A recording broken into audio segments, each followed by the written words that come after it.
And we are live. What is up, beautiful people? This is Chris Renata from the channel Frost and Fists. What's going on, guys? I am Freak. And our Hey, special guys. guest, I'm Steve for Who Took My Dice. How's it going?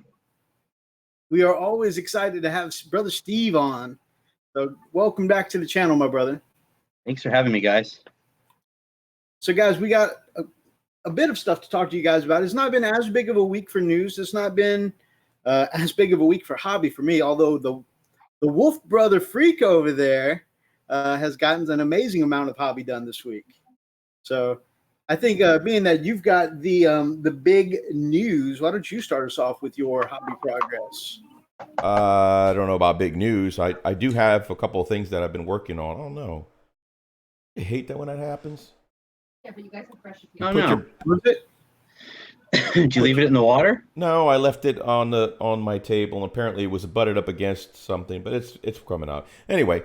So I've been working on my Thunderwolf Cavalry, and one of the I didn't have any riders for my Thunderwolf, so I went and started working on my Wolf Lord here, Harold Deathwolf, and of course his trusty steed Icetooth, which was really cool. And I wanted to do something a little different than than what I've seen. I don't like that Easter egg shell looking color of the Space Wolf, but I definitely wanted to get as close to the traditional as I could without looking pastelish. So it may not be able to see it too well, but that is so far what I have on Harold. Nice. And very nice. And this is what I have on Icetooth, including his frosted tooth. So I thought it was pretty cool. Anyway, once I get them all done, I'll definitely post some pics and share that with the group. But yeah, he's turning out nicely. The other Thunderwolf Cavalry, the mounts are looking pretty cool too. So that's going to be pretty nice. But that's pretty much all I've been working on. Man, his first Space Wolf, and I mean, most people, they got to knock out the not so good looking one out of the way. Whenever they're painting a new army, they do that first test model. It doesn't look so great. They got to stop and start over. Holy crap. Oh, I left my administrative gray out unclosed overnight. Man, I got to stop doing that. Oh, no. Is it salvageable? Throw a little water in there. Mix it up. See if you can save it. Yeah, that's what I've done. But yeah, so some people, or most people, when they start a new army, the first model is a test model. They gotta work to strive for awesomeness. However, Freak, man, his first one already. Got to retire my Space Wolf. So guys, I'm your AdMech brother. That's because you're not. So you're gonna call like Cog and Fist now? Cog and Fist. Oh wait, is that too dirty sounding? No, it's still going to be Frosted Fist. It's just both sides are going to be Freak. Okay. I'm the derpy friend that comes on the channel now. I thought that was me. You better move over and make room, brother. Oh no. Dogs. Oh, I do want to share something that's pretty cool that I got. It was a belated. Well, it's not really belated. He ordered it on my birthday, which. But it's still cool nonetheless. So my son-in-law got me this cool, really pretty freaking awesome. Well, he's going to be my son-in-law, future son-in-law. Anyway, really cool hoodie, and I thought it was pretty neat. Yeah, so it's going to be hard to say. I don't know if you guys can see that, but what's really the coolest thing is this right here. So, nice. Yep. So it's kind of looks like Mark IV armor. Yeah. So you can see the top, and anyway, I thought it was pretty neat. That's a pretty cool little gift. Yeah, that's pretty awesome. Yeah, I was like, hey man. Hey, do you have the picture that you sent us of you actually in it? You got that close by somewhere? It's not really close by, but that picture of you in the hoodie really sells it. Looks great. Well, just look like a very overweight unhealthy space marine. You have to talk about me in front of our guests. Yeah. Wow. Wow. I just came here to have a good time, and I'm feeling really attacked right now. Where is Oh, it? grow up, snowflake. Let's see. Yeah, I don't have it saved. It's actually in our old messenger. So if I have time, I'll pull it up. I'll be able to throw it on there. Right on. What about you, my brother Steve? It's been a while since we got a chance to talk to you. I think you've got some hobbying done. A little bit. I'm actually working on some aggressors. I don't know if you can see that very well. Just finished doing some dry brushing of getting the blues all done up them so I can work on all the other Oh yeah, looking good so far. It looks like you've finite. There you go. dry brushing that Calgar blue over it. Actually, it was ultramarine blue. Where did it go? Oh, okay. And then enchanted blue because I still have all those old colors because I'm that old. Classic. And where'd the other one go? Where'd it go? Where'd it go? I've lost it. I had another one. I can't find it right now. Oh, there it is. And then Lothern blue. Lothern? Okay. Adding some extra brightness and pop that doesn't normally. Yeah. People don't normally see. And then, of course, my big thing was this bad boy, my giant worm. Thought you guys like me to whip out my giant worm for you. Oh yeah. Oh yeah. That was a 3D printed one. A friend of mine printed out, so that was my big project. Our brother Zane will be here in a minute. That'll be cool. But that's all I've really had a chance to do over the last little while. Hey, I mean the fact that you got a whole project done, the worm, and I saw you take that from printed pieces at the pub and grub. That's pretty cool. Got me something too, brother. I saw you take that from just the freshly 3D printed pieces and assemble it, and now it's a completed project. So I mean, that sense of completion is always amazing. It is. It was nice to get it done. I always love some completion myself Yes. on my painted models. Yes, I love getting to completion. So that's pretty cool, my man. Yeah, that's pretty much it, though. I'd like to talk a little hobby progress for you that is kind of at the mental state right now, something we talked about this morning. You had a long talk with some folks last night, huh? Who? What now? Who? I said you had a long talk with some folks last night, huh? Oh, moi? Yeah. Well, yeah, I had to. A long partnership. You said, hey, guys, just not doing it for me anymore. It's, well, I've decided that, with the changes that have come with 8th edition, with the new Primaris Marines and all that, it was time to have a sort of say a fond farewell to my tactical Marines. Really? And start moving on to things like intercessors and whatever I get, and eliminators and stuff like that, and sort of move on. Eliminators. Yeah, talk about eliminators, infiltrators, and just time to adapt with the changes. The whole adapt or die thing, right? So it's time to move on, and they were fun for the 20 plus years. It's time to move on to something else. I mean, I always have a few guys in there with just the standard power armor. I'm always going to keep my Trantic War veterans or of course / Stern Guard, and the scouts are in there and all that. And I'll still use my bike squad and my dreadnoughts and all. But I think it's time to say I give a good salute to the. You gonna retire them? Maybe put them on like minimum rotation, bring them once in a while. Yeah. Yeah, I mean, it's funny. I thought I was going to do that too when I went to using Primaris, but I'll be honest with you, I still use my tactical. He goes kind of a 50-50 mix. Yep. I'm actually quite pleased how well they work. You get to definitely see that too in the battle report we put out. Should be sometime next week. Yeah. he definitely goes 50-50 mix. Although I gotta say, your tacticals did get wiped out pretty cleanly, and your Primaris, I guess because of the 2 wounds bit, they were a little harder to wipe out. So that kind of kept me from, doing clean sweeps on your Primaris guys. Right, but again, it's they have their purpose, and then I think They do, but I mean, to be honest, and they did some good. The bolter discipline definitely helped right. them do some extra damage. But they were really, really good for was kind of just, and I don't mean to insult your fists there, but they were just really, really good at screening and chaff. Right. But I mean, that was just this one game. I mean, we've had multiple games where those 1 or 2 are actually shredding, pulling models off the board, which is like, what? And while my aggressors are firing, 16, 36 shots, and not hitting a single thing. It just depends on how they roll, man. So. That's look at the dice. Yeah.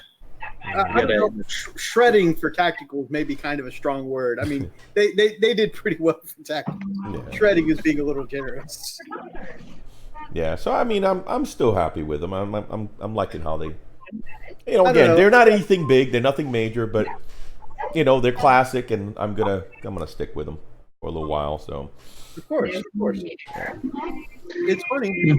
to hear Steve, kind of which is tacticals a little bit. I, on the other hand, while I still don't believe in the tactical, the filter is no big deal to me. I've been thinking about trying to do some fully fitted tactical squads, where you take the bolter rifle, the plasma rifle, plasma pistol in your squad, and you put a combo plasma on the sergeant. So you're only left with like 2 bolters. And it's mostly a plasma tactical squad. Right. About trying to figure those out, because if you do 2 squads in a Rhino, right? That's 2 squads of 5. That's 6 plasma shots. I don't know. That might be like a good little mobile Hellblaster squad. That's what we called min-maxing back in the day. Because one of the things you can't do you don't really need to because they shoot 30 inches. But one of the things you can't really do is, take your Hellblasters mobile. Right. I think that might be worth testing, with some. Yeah. Well, you can take the assault variety of their Hellblaster or their plasma rifles, whatever it is. You could, but I mean, a standard infantry that can't take transports or whatever. They're still going to be kind of slow moving up the field. Oh, yeah. The average with advancing is still only about 8 to 9 inches.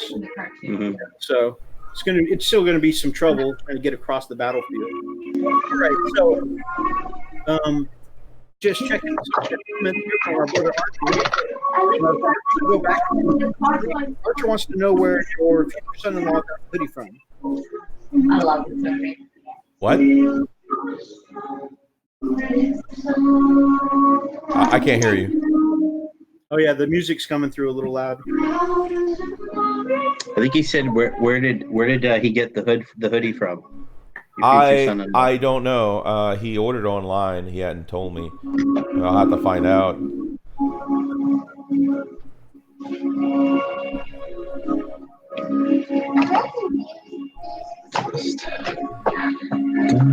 Steve, my brother, could you turn your mic down just a touch? It's picking up a little bit of the music a little too loud.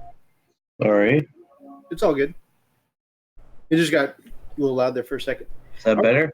Yeah, that's good. Archer also says infiltrators are a fun one to paint while you were mentioning the different Primaris units. And then he said, we're talking about the tacticals. Says give them a rocket launcher, some plasma, and camp them on an objective. Yeah. See, I don't believe, a lot of people say that. I don't actually believe the whole tacticals camping and objective thing because they just get deleted in one turn and, don't really camp anywhere. Every game I see, just tactical squad comes on, boom, it's gone as soon as it's in range. Yeah, it happens quite often. So I don't know.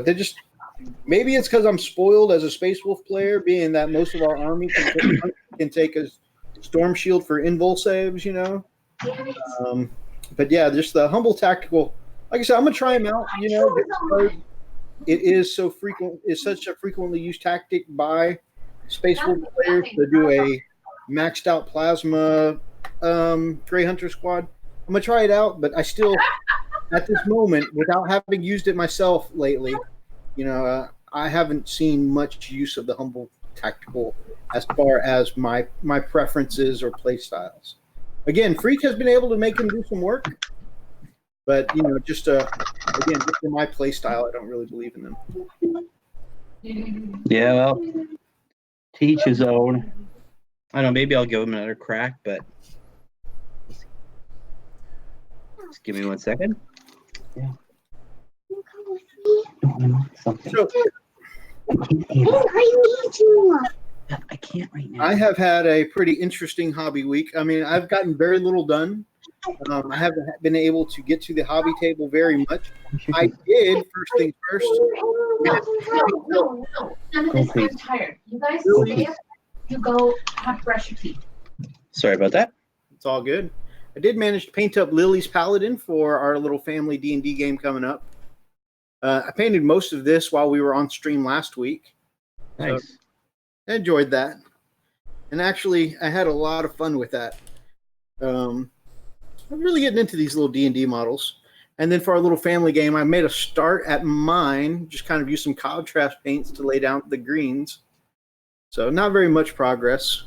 Like I said, I didn't really get much of a chance to paint a whole lot. Some things I did do this weekend, though, or last weekend, is we went to the mall and went to Think Geek, and Lily was super nice and let me get a Primaris Ultramarines Intercessor pop to go with my Space Wolf pop. So now I have one for both my Space Marine chapters. So that's cool, getting to add to the collection. Also, last weekend, my Kickstarter Ghost brushes came in, so I'm going to do a little unboxing on those this weekend. I tried to get some time to film through the week, but that just never materialized. I ended up working later than I expected most of the week.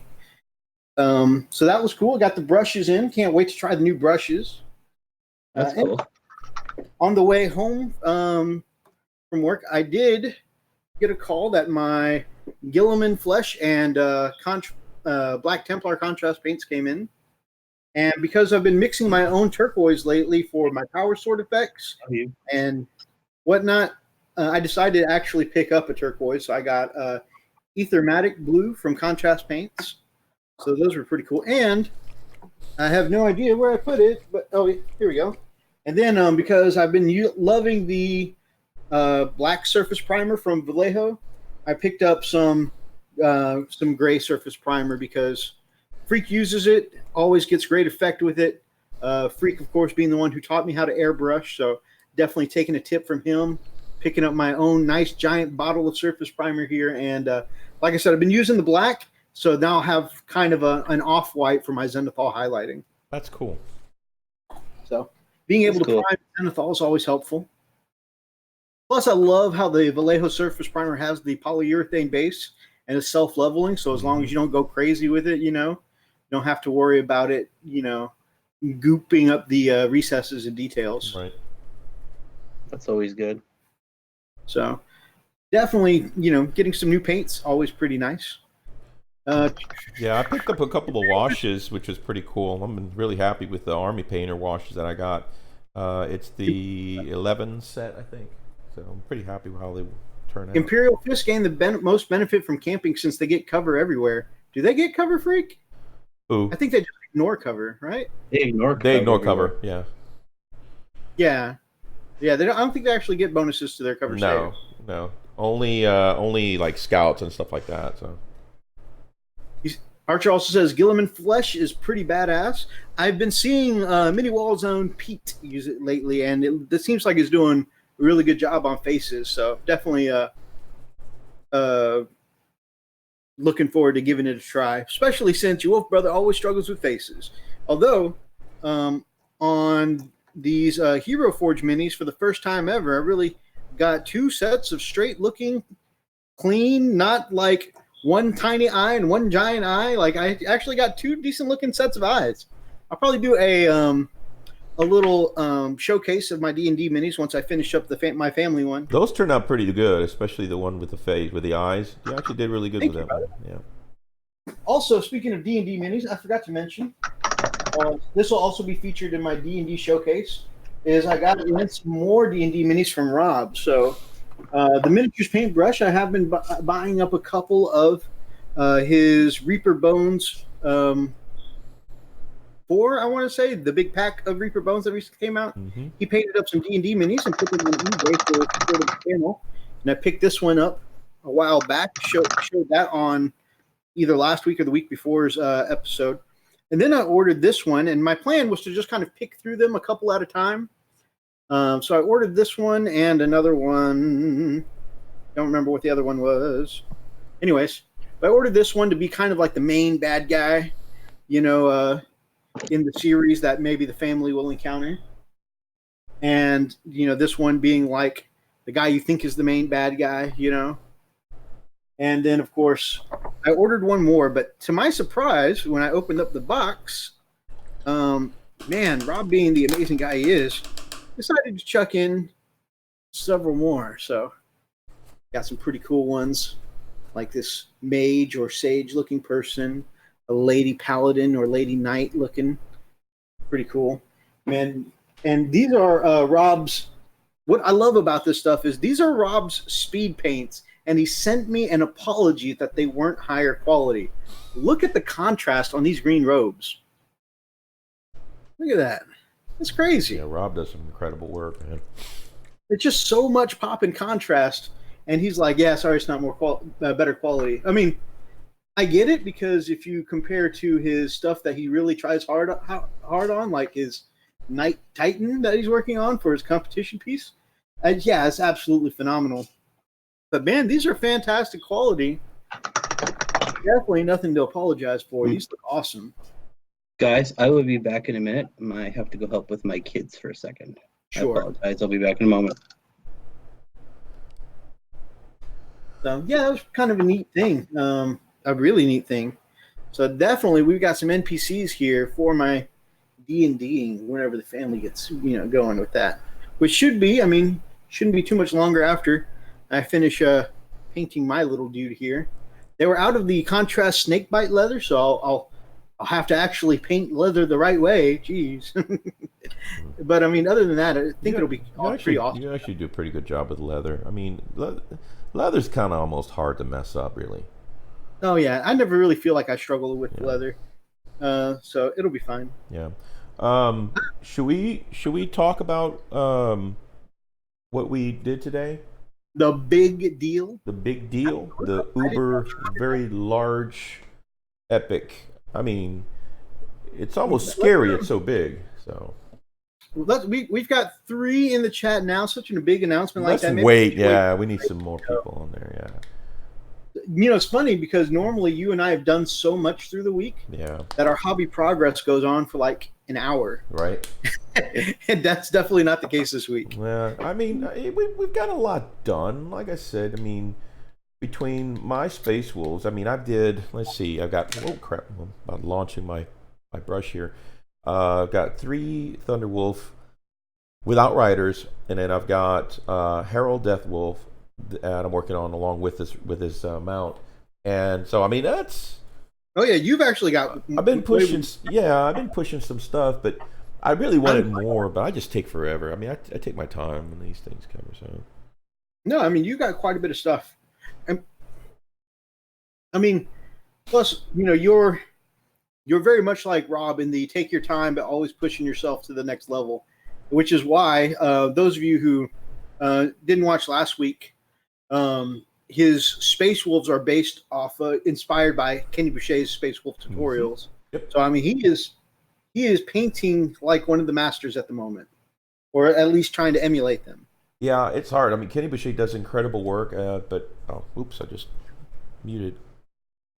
There we go.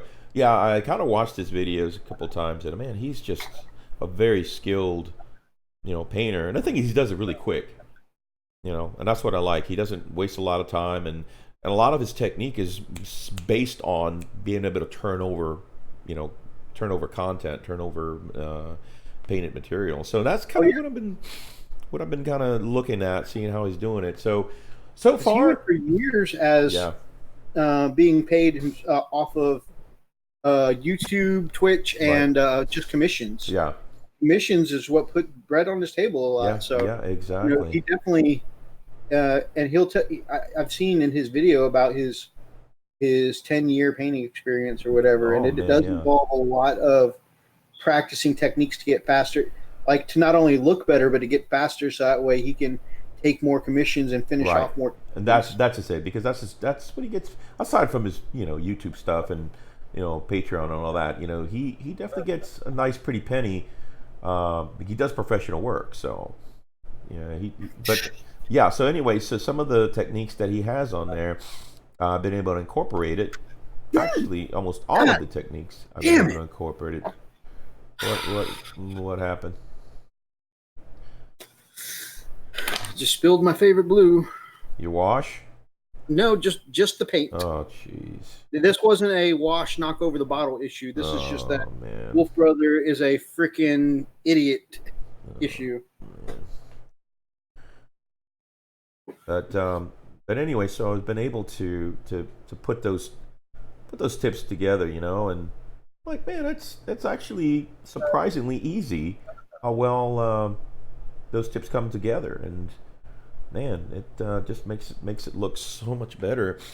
Yeah, I'm pretty happy how it turned out. Again, my thing is I didn't want an Easter egg. I didn't want that pastel looking blue.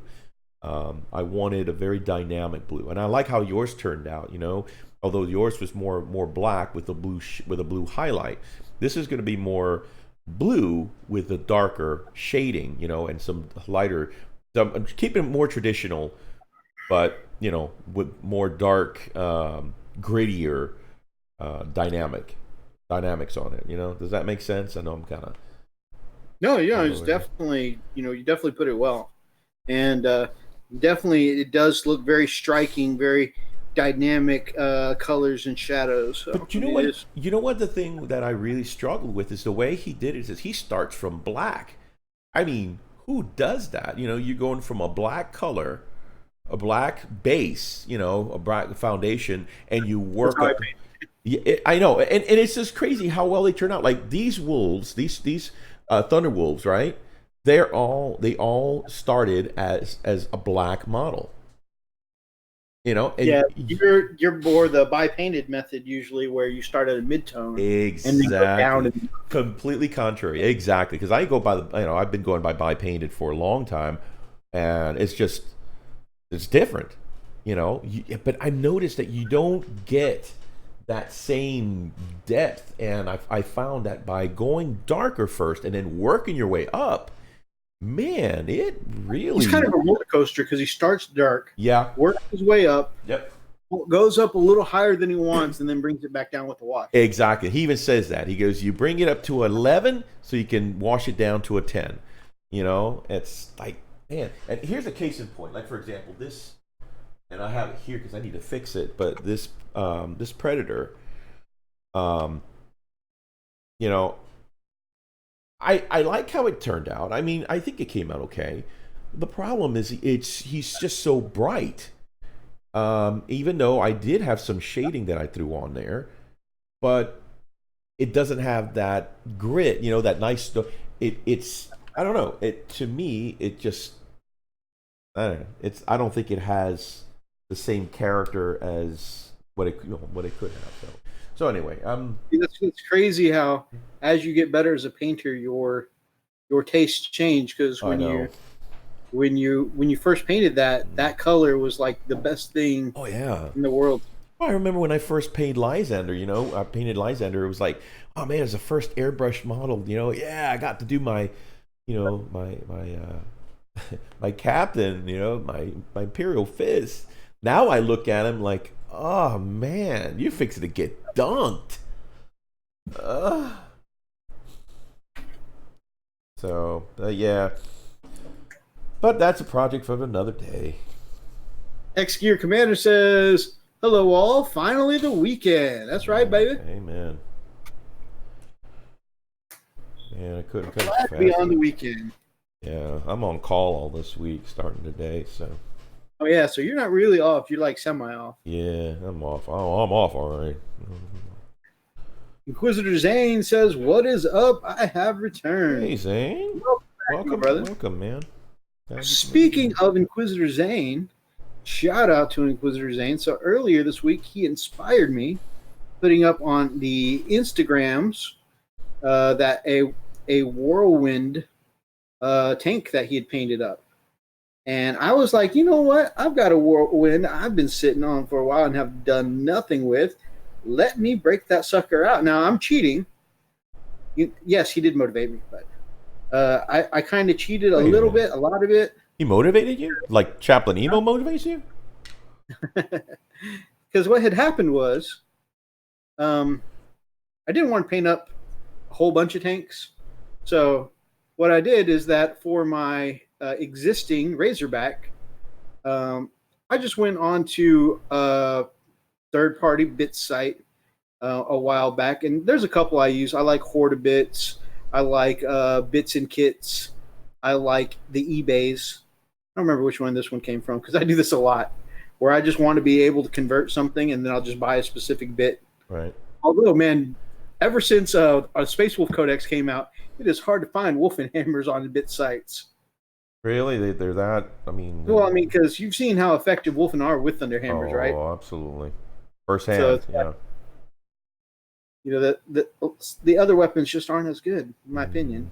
Mm. I mean, of course, the mixing the 3-up invul save with the 5-up feel no pain to me is just priceless. So I try and take as many hammers as I can get. Plus, a lot of people, myself included, like to use the Wolfenhammers with their important characters like Smash Lords and stuff like that, just because they look cooler than a regular Thunderhammer, which I think is cool. You know, they have like the runes on them and stuff like that. They got like the traditional sledgehammer kind of design. So anyways, lots of people go on to bit sites for Wolfenhammers. Those can be somewhat hard to find. Anyways, getting back to my original story though. Yeah, so I had ordered the Whirlwind turret from the bit site a while back, but I just never did anything with it, even though my Razorback, and this is not done yet either, even though I've had this at about 90% done for almost a year now. That's a problem I have is both of my tanks, my Razorback and my Rhino, I got to about 90% done and then just shelved them for a while.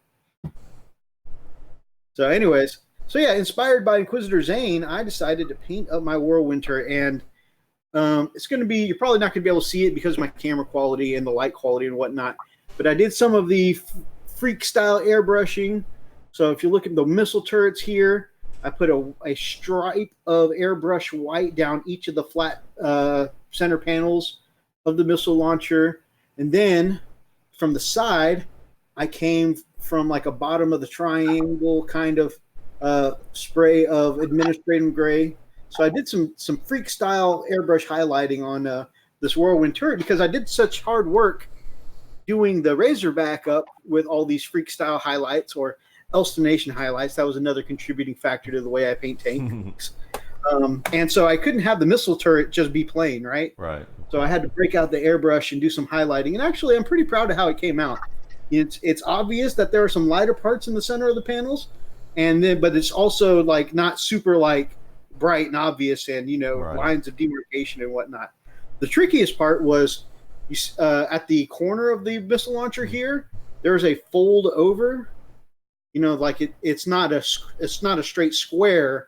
There's like that intersecting line there that kind of takes it from like a square to, having, two corners there instead of, I'm not a math guy, right? So my geometry speak is not going to be on point here. Nonetheless, though, where there should be one corner, there's now two corners here. So taking the light airbrush spray over across the diagonals here and over across the diagonals here to try and emulate light on that tiny, tiny, tiny fold there was kind of tricky. And I did have to rub it away with some alcohol and try again. What did you have to do? I had to rub it away. I'm sorry, I wasn't sure I heard. But yeah, I think I captured those highlights pretty nicely. I mean, I'm no expert like Freakolicioso, but I think they came out pretty decently. Oh man, I think that looks good, dude. You done good. Ah, dang it. And I done bad. What'd you do? Fine cast. Uh-oh. Snap something. Yeah. It's part of the The apps. I hate Death these Wolf things. I used for my Wolf Lord Mythos. Yeah. I must have snapped one of the legs like 3 times. Oh yeah, I think you've missed about 30 brush licks, Zane. God. Well, that's gone. Let's see. Oh well. Who took my dice is here? I have become Chaplain EMO. That's not good. My first act as the newly instated EMO is to eliminate Atomic Dob and claim dominance over the chat. Yeah, I'm afraid EMO got to him. We haven't heard I from him. know, man. He's been Brian, like if you're out MIA. there, my man, let us know you're okay. Right? I mean, Yeah. Oh, also, he says, "Is that a bike?" So, Freak, I don't know if you saw in our comments section earlier. So he didn't find the clip that says, "Is that a wolf?" I know. I found that same thing. It's like what is that? The wolves, right? That a bike? God, can't believe I'm stating the obvious here. So The real emo got him. Brian, be okay, Brian. Brian, be okay. right? What's up, man? He wasn't here last week, and now he's missing it this week, and hope he's okay. Hope emo didn't get him. I hope not. Yeah. No, I wasn't trying to do a voice activation. Stop. Is that Cortana trying to talk to you now? Yeah. I hate her. I mean, Cortana's hot and all, I hate her. She's trouble.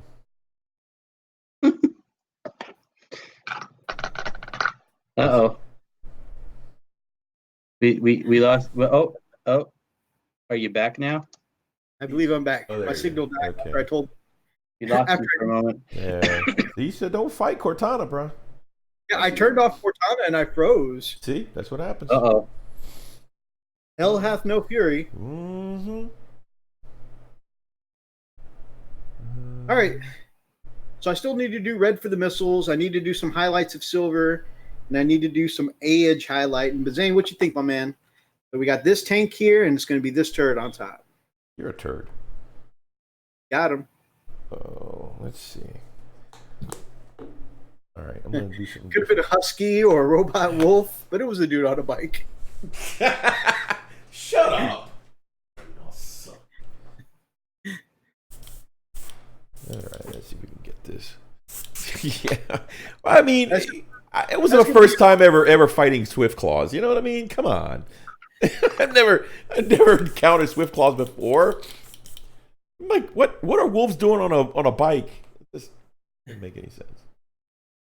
I have to say, that's a good. Until I go to my grave, that's going to be one of my favorite moments ever. Surrounded by wolves on the table. Is that a wolf? The wolves, right? I wonder if it was because we were missing one of the turns. We lost footage on that one because I went looking for that same footage that we were talking about. I know it's there somewhere, and I think it might have been on that same bat rep. It's just that we lost one of the turns. I think it was a top of turn 2 or 3, one of the two. Oh man, if that was some of the deleted footage, that'll suck. I know. Was it one where we had like one of the plastic infinity, like white plastic card terrains? That's the one. Oh damn. Yep. Yeah. That's the one. A deleted scene, and by deleted scene, I mean we had some. If I remember correctly, we had some kind of damage. Yeah, what happened? We recorded it, and somehow the file, the actual, because we record in bursts, right? And that particular file image got corrupted on the camera, and we couldn't restore it. Oh man, yeah, I was so pissed. I think also that I don't know if that was before or if that was during the time where we had that temp camera that took a lot of trouble to convert the file types because it didn't record in MP4. It recorded Yeah, I think that's probably what it was. I think it might have been that. and sometimes when we would convert the file over from whatever the other file format was, we would sometimes lose data. Right. And then we'd be so pissed. So what I'm doing here is I'm trying to give that sharp edge look. See, I paint the axe a dull metallic, and then I'm going to airbrush a sharper, brighter edge, kind of like it's been, like as if it's been, super sharp, sharpened. Let's see how this looks here. Are you saying you're doing edge highlighting with a metallic? Yeah, pretty much. With an airbrush? Yeah, kind of. I don't know if you can see that. I hate you. I hate you so much. Yeah, I mean. And I cannot make my sprays thinner than a ballpoint pen. You're sitting there doing edge highlighting with an airbrush. Well, I just wanted because it's. I mean, can you see it? I don't know if you can see it or not. Let me switch camera angles real quick.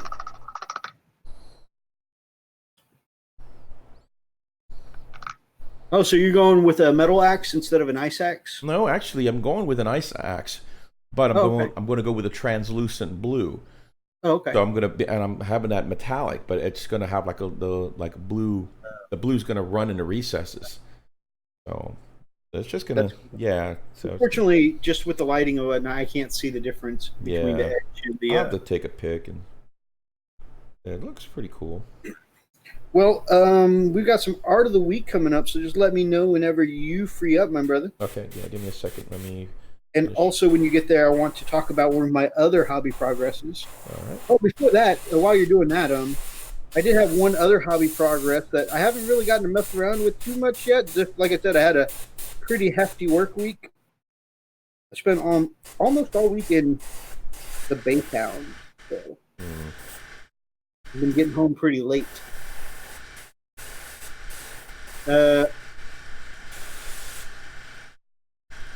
Let's see. You bring it up during the army setup would be a good time too. Is that a wolf on a bike? I think I just came up with your new image of Fenrizi and Wolf on an Imperial Fist bike. Oh man, that would be a great logo. That'd be cool. If we hadn't just bought a logo, that would be cool. And then I'm tempted to make that as a model now. Again, I wish I was a pro painter like Freak. A painter like Freak. And Zane says, agreed, I want to be able to paint with that level of skill. Man. Agreed. I wish I could be like Freak. Oh, whatever. You've come a long way, man. I'm not edge highlighting with an airbrush. We joked about that with with Elstination's Fact of the Week. And you're sitting here edge highlighting with an airbrush. You, sir, have become myth. No, yeah. Myth. I'm a myth, all right. That's mess with a lisp. So, all right. Let me get over there. So another hobby thing I've done this week. Let me know when you're ready. Okay. Too much. Yeah, I'm about to get to the thing. Would you pull up that picture of the bowl? Yeah. That I sent you. Yeah. Now I hate. I hate you. Okay. So yeah. I picked up where we finally got our PSVR in. So something that me, the missus, the kids are sharing in right now. It's pretty awesome. And I picked up some. One of my favorite things on games is shooters, and so I've picked up Arizona Sunshine. Get some zombie killing action because I played some of that on Freaks VR, and man, I just really had a blast killing zombies in that game. So now I'm playing it on my PSVR, and I also picked up Gungrave because Gungrave is one of my favorite anime ever, and being able to play that as a VR shooter is going to be a freaking blast. By the way, if you're interested in any old school anime, I definitely would recommend Gungrave. Check that out. But skip the first episode because it does this weird thing, a weird revelation like Luke, I am your father level spoiler in the first episode. And then it shoots you back in time, to before that happened. So overall, it's just better if you don't watch the first episode. But it's still my favorite anime series of all time. Nice. But yeah, being able to play those PSVR games could be awesome. Now, this picture he's got up on the screen is my lovely, lovely wife had ordered me an Instant Pot for Father's Day. And I decided to mess around, put a pack of ribs in there, and try my hand at making pho, kind of. I hate you. But also the Thai variation of my people is called gutiao. And so I kind of combined the two. I like pho, I like gutiao. And so I kind of merged them together. And man, the hybrid came out so great. I would do anything for a kapow. I swear I would, dude. God, I love that. Oh, that looks so good. So on top, you can see the dip style beef like you get in a bowl of pho. Very lightly cooked. There's broccoli in it, more like the Thai boat noodle gutiao. Kapow! There is some crispy garlic chips in there, also like gutiao. There's you can see some of the carrot shreds in there from the Vietnamese style sweetened fish sauce. And then there's a whole pack of ribs that went into that broth. And when I pulled those ribs out of the Instant Pot, they were fall off the bone. All I had to do was slice it up and put it in my bowl. So underneath all those noodles is some awesome, awesome rib meat. Nice. So it was fantastic. That's awesome. Why does the wife get you the Father's Day gift? Just kind of a neat little exchange. I get her something on Mother's Day. She gets me something on Father's Day. I mean, the kids don't have their own wallets. I mean, well, they do have their own wallets now, but, I'm not going to make the kids spend their money on getting me a gift. I would. Get daddy a gift, dang it. Oh, the only thing that turns them off is the cilantro. We love cilantro in this house. Don't get enough of it. Cilantro and basil in a bowl of pho. It's awesome. Oh, he was setting me up with the joke. So yeah, learning to make things like pho has been part of my hobby this week. So I followed a recipe from Quantron on YouTube, and I was super pumped for that. Pump for that. So it was pretty awesome. And as Quan would say, I did want to make it a little more Thai style, so I did my twist, my take on it. It was good, real good. Even my wife and kids who don't even eat pho when we go to a Vietnamese restaurant, they both or all three of them polished off their bowls. So, and then my wife even got some the next day. Razzie sent me a message saying that it was amazing, one of the best things I've ever cooked for him. So overall, I think it came out well. I want some. Well, definitely the next time you come over, man, when we do like a Saturday bat rep here at the house or get a Saturday game in over at my place, I'll definitely make you a bowl. Heck yes. And then there will be much rejoicing. Yay. Mm.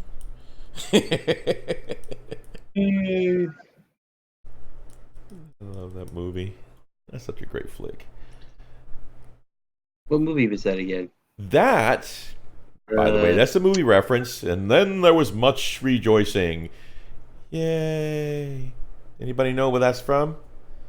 I should know what that's from, but I can't think of it off the top of my head. It escapes me. I don't know if I know this reference. That was, I believe, it's definitely one of the Monty Python's movies. It'll be. I think it was the Holy Grail. Yep. Yeah. Then there was much rejoicing. Yay. Bring out your dad. Right. Bring out your dad. Bring out your dad. Boom. Archer said he used to love cilantro, but working at a grocery store as a teenager, the smell of rotted cilantro turned him off of it. Oh, so. That can, yeah, that can really be icky. Yep. Similarly, I cannot drink Green Mountain coffee anymore because in the rock lab you and I used to work in, during our patrols, we would have to turn off medical's coffee pot, and man, they would leave their coffee pot on after everybody had gone for that. I think without us, that place would have burned down. I agree, man. The amount of times that we would go in there and Yep. there would be that rancid, Yep. like 14-hour-old coffee just sitting there burning away. Yep. It was heinous. It was just something not right. And from somebody who loves coffee, I mean, it smelled. I mean, I can't drink Green Mountain coffee anymore. But it wasn't. It didn't smell like coffee. It smelled like death. It was just the weirdest thing. I don't know what they were putting in that coffee, but it was not coffee. Super accurate. Yeah. You call it coffee, whatever. That ain't coffee. Call it coffee, man. That's not coffee. Y'all peeing in that thing or something. Maybe they were. Oh. Maybe you guys did something to tick them off, and they're like, dude. Well, they're drinking it, not us. Are they though? Are they? Or did they just do it before they left? For you guys? That could be it. Yeah, well, I mean, it could be like one of those Steven Seagal movie kind of things. We'll leave them a bomb. Yeah. So How do you get to Steven Zane's Seagal? at an Airbnb and the Wi-Fi is bad there. That's a shame. It's cool that you're at a B&B though. B&B? They brewed a pot of coffee with the leftovers of a pot of coffee. That's definitely That's gross. That's a no-no. I need to stop that. That is ick. That's a no-no. all right. Well, we've got a million things for Art of the Week. How many people And do some we have of it, looking right now? You know, I talk all the time about how I love the interaction from the community. Brother Thomas from Dang it. what is Heathen's Oh, Heathen's screen Hellchild. name? Hellchild. Hellworks. That's the word. That's the word. I was reading. Hellchild with Hellworks. by Hellchild, yeah. Yeah. So, yeah, he sent us a couple for our show. He sent over an Imperial Fist, which I'll point out whenever it comes on the screen. And he sent one Rune Priest, a Space Wolf Rune Priest in Phobos armor conversion. So it's pretty cool stuff. Okay, bear with me. And, of course, I was extra inspired on social media, so I may have thrown in a couple extra myself. Oh, just a little.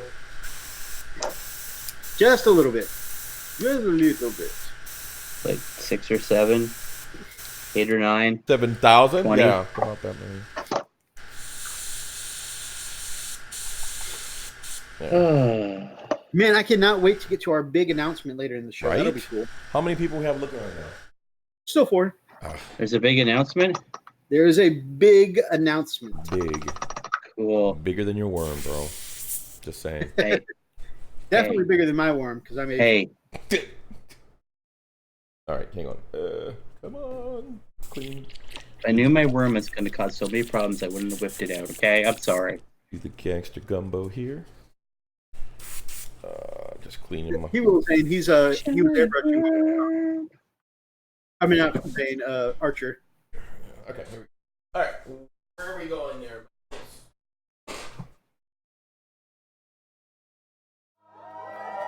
Zane says he's surprised his whirlwind got me ready to paint. Man, I am loving working on this this whirlwind, and yeah, I'm really glad. After you put yours up, I was just like, man, I need to do something with mine. You know, we got Zane over here, all motivated, ready to go. My turret's just sitting here in this box. Because literally, anytime I order bits from a third-party site, most of the time it just goes in the bottom drawer here, or in. I'm so bad that I not only have drawers of shame, but I've got a box next to my desk here, also where some of the bits go. You just have a room of shame. Yeah. Just kind of, yeah, most of this hobby room is a room of shame.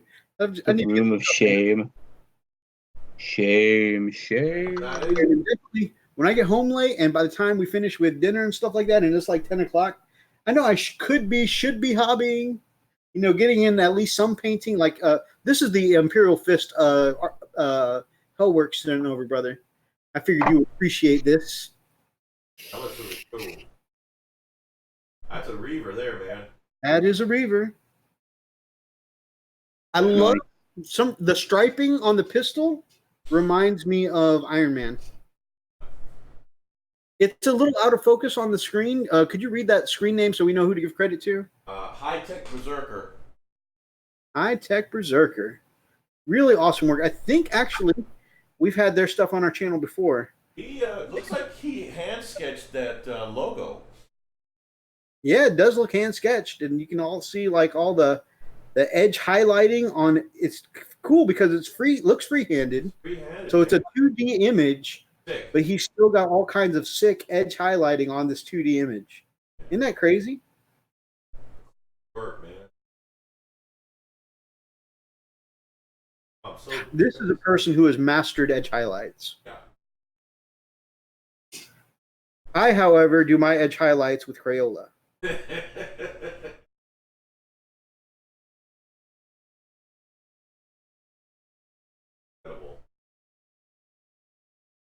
Look how clean the face is around that mask, too. Like, I mean, just the whole thing, the whole kit and caboodle. All right, what do we want next? Yep, pick out one. Let's take a look at it. So this is from Victor Kez 76. So Zane says he received a personal visit from Chaplain EMO. Zane also Archer says that fist we were looking at was sexy, and Zane says he's also got a jumbo red earthworm, but he's not bragging. Oh, Sue, you said on a serious note he's going fishing tomorrow and bought some jumbo red earthworms. That Reaver was pretty awesome. I don't know how good mine is for actual fishing. I don't know if this is just on my screen. You guys let me know what you see in the chat. I don't know why, but maybe it's just for me. These couple images have been really blurry. It could be. Yeah, hold on. Let me check my. Ask the group, guys. Can you see? Are they coming up blurry on your end? Because if not, then it could be just Mythos's feed coming to him. So it's possible that might be laggy. So just let. Yeah, Archer says the resolution is way down. Okay. Yeah. So That's weird.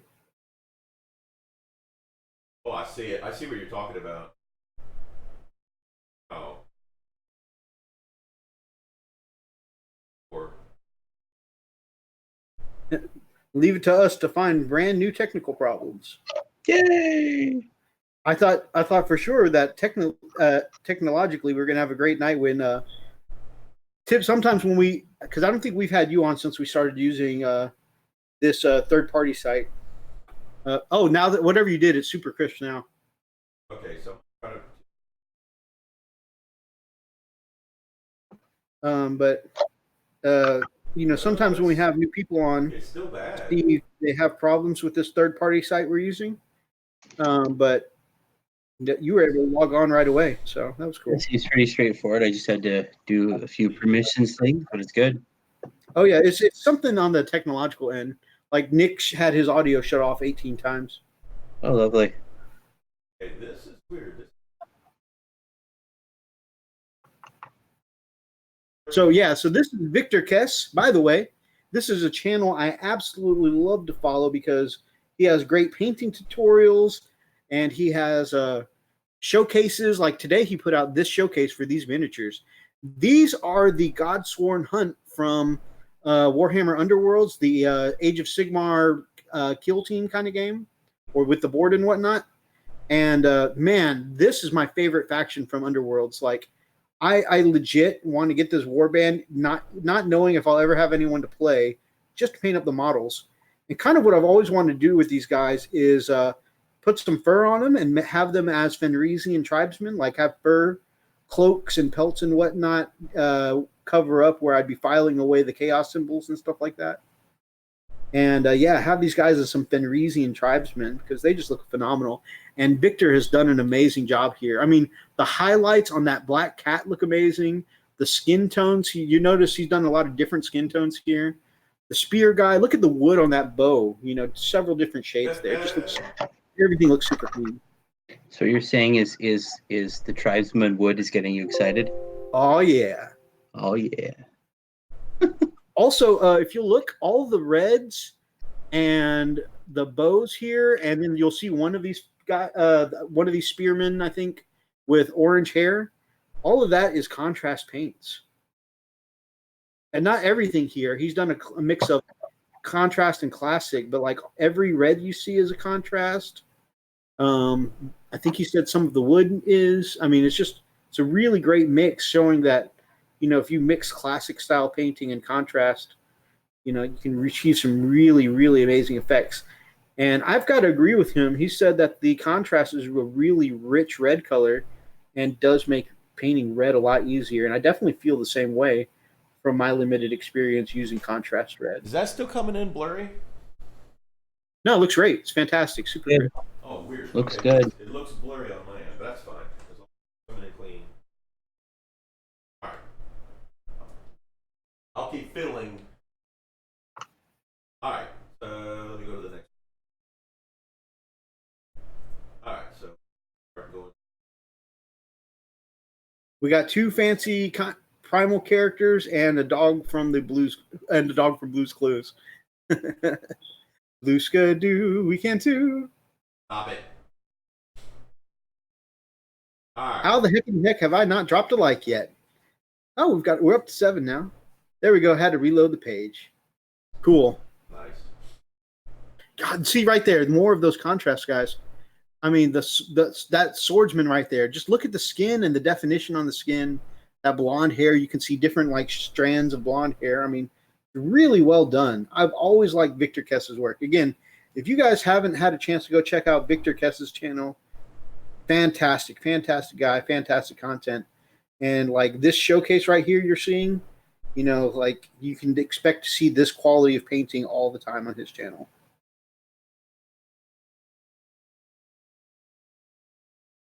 I've seen this one. This looks really cool.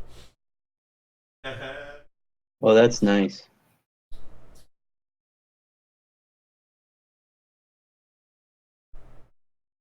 Oh yes, this Space Wolf. It might be a conversion. It might just be somebody who took a knife and actually etched wooden planks onto the Space Wolves tank upgrade set. It's actually what I think they did. But I mean, whatever it is, it looks amazing. Look at those yellows too. It's kind of reminds me of your earlier Yep. Imperial Fist work with that the way, and I know you still shade brown to yellow, but it's just the kind of shading brown to yellow. It reminds me of your earlier Imperial Fist work. Yep. Just looks amazing. Got a lot of dirt.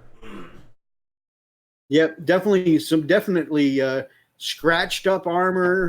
Definitely some looks like red Martian soil in the tank tracks. You can definitely see. I love the detail. Again, I'm not normally one for dirtying up my tank this much, but if you're going to do it, I love the extra added detail here where the ramp for the Rhino comes down is dirty up top, even though it's not contacting the ground, Right. because when the ramp comes down, it will be in contact with the ground, The detail not everybody would think to include.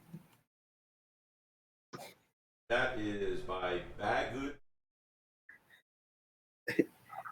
Zane says that this makes him disappointed at his tank painting skills. Don't feel that way, man. Everybody starts somewhere. We I mean- like that every time, dude.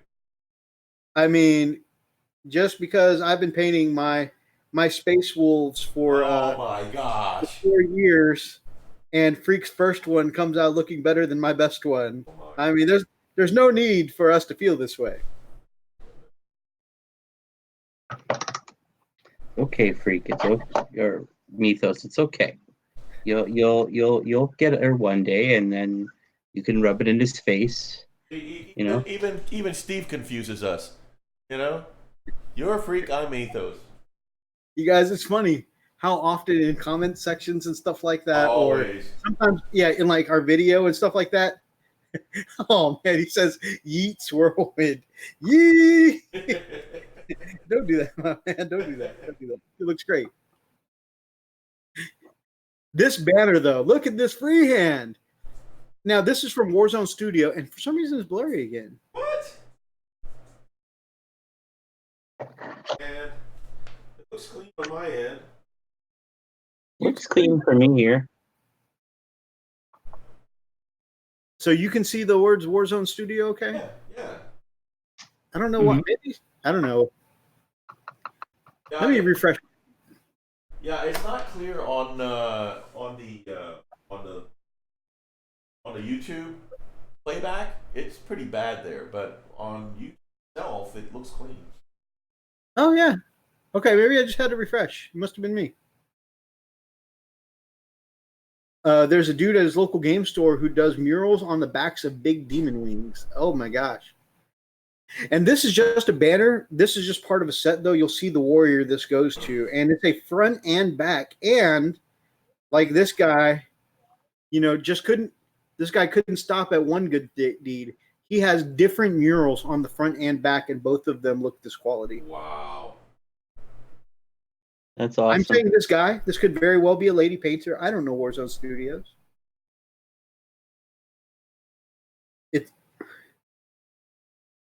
It's not a genderized screen name like Jimbo 33.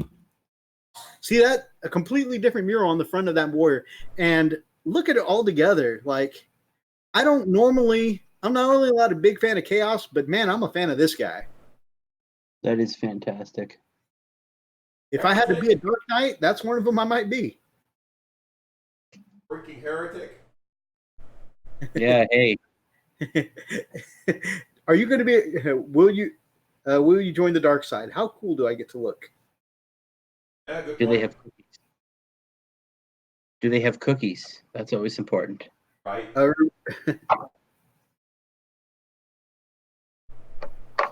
they don't have cookies, I'm not joining. It's just that simple. I've always talked about the 6 Ranger claws from Power Ranger. Like whoever's the 6th Ranger is usually going to be dark side, and they will look cooler and be more powerful when they're dark side. Oh yeah. Oh yeah. That's just the way it is. Zane just asked me, "Did you just assume Jimbo's gender?" Oh man.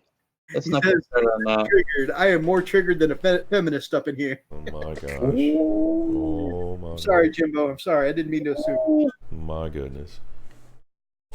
Well, let's not tick off the those guys. So, speaking about things that can be triggered, look at the amount of guns on this Flesh Terror's tank. No. This is one of the new executioners with the Laz Destroyer, I want to say, or something like that. And the Onslaught Gatling Cannon. And it's all in Flesh Terror's colors. Looks amazing. What It's the gorgeous. Dark Flesh Terror's red with the black, and everything is edge highlighted. Just looks so sharp and striking. See, that's why I love black armor, is because when you put a good color with it, it's so striking. I'm a little biased with my black and blue Space Wolves here. Black is, if you get black done right, it does look fantastic.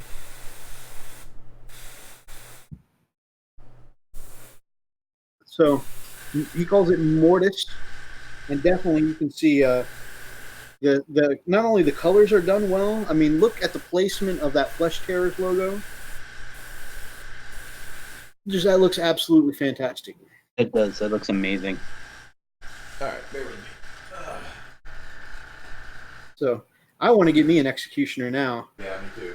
I haven't even painted up the repulsor that I have, but now I want an Executioner. This is a sickness, guys. It's a real sickness. It is. Therapist. Very clean work, man. This is beautiful. Yeah, that Tech Marine looks fantastic.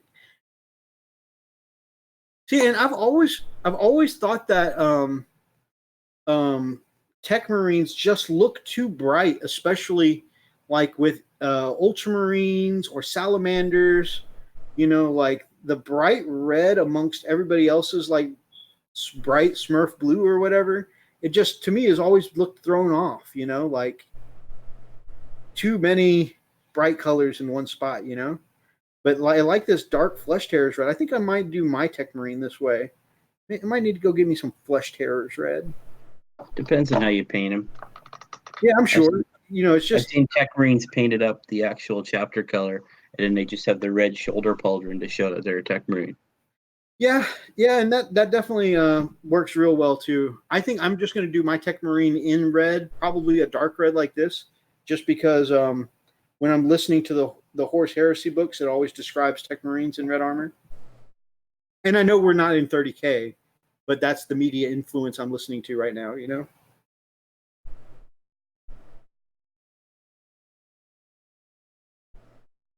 Oddly, none of my Dark Imperium books has mentioned a Tech Marine, but probably because there's not a Primaris Tech Marine yet, which is currently one of the few 40K books I'm listening to right now is the Dark Imperium trilogy. Can't wait for the third one to come out, by the way. This looks so clean. It looks like it rolled off the assembly line. Yeah. I mean, I do a bit of, I mean, that's a lot of how I paint my stuff too, is assembly line look. Yeah, I've done mine. Huh?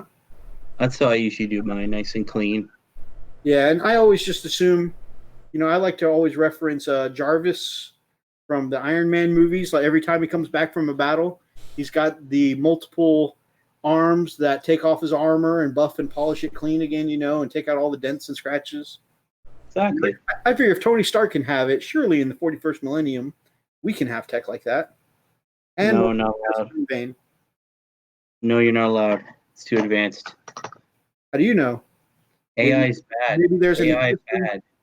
Well, I mean, you know, maybe an Iron Priest runs it and it's not, you know, AI. AI bad. I'm just saying the technology to fix suits of armor like that. Oh yeah, that would probably be a thing. Zane says that tank looks awesome, but 39,999 guns is not enough. It needs 40,000. Yeah, it's still not enough. Look how striking this Lancer is. These are the kinds of Lancers that make me wish I had a Lancer.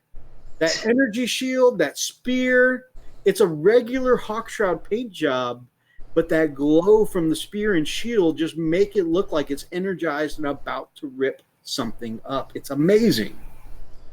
Looks pretty awesome. it does. Let me see. Hang on. Let me make the next one. And there's some representation from your boys over in Hawkshroud. Yes.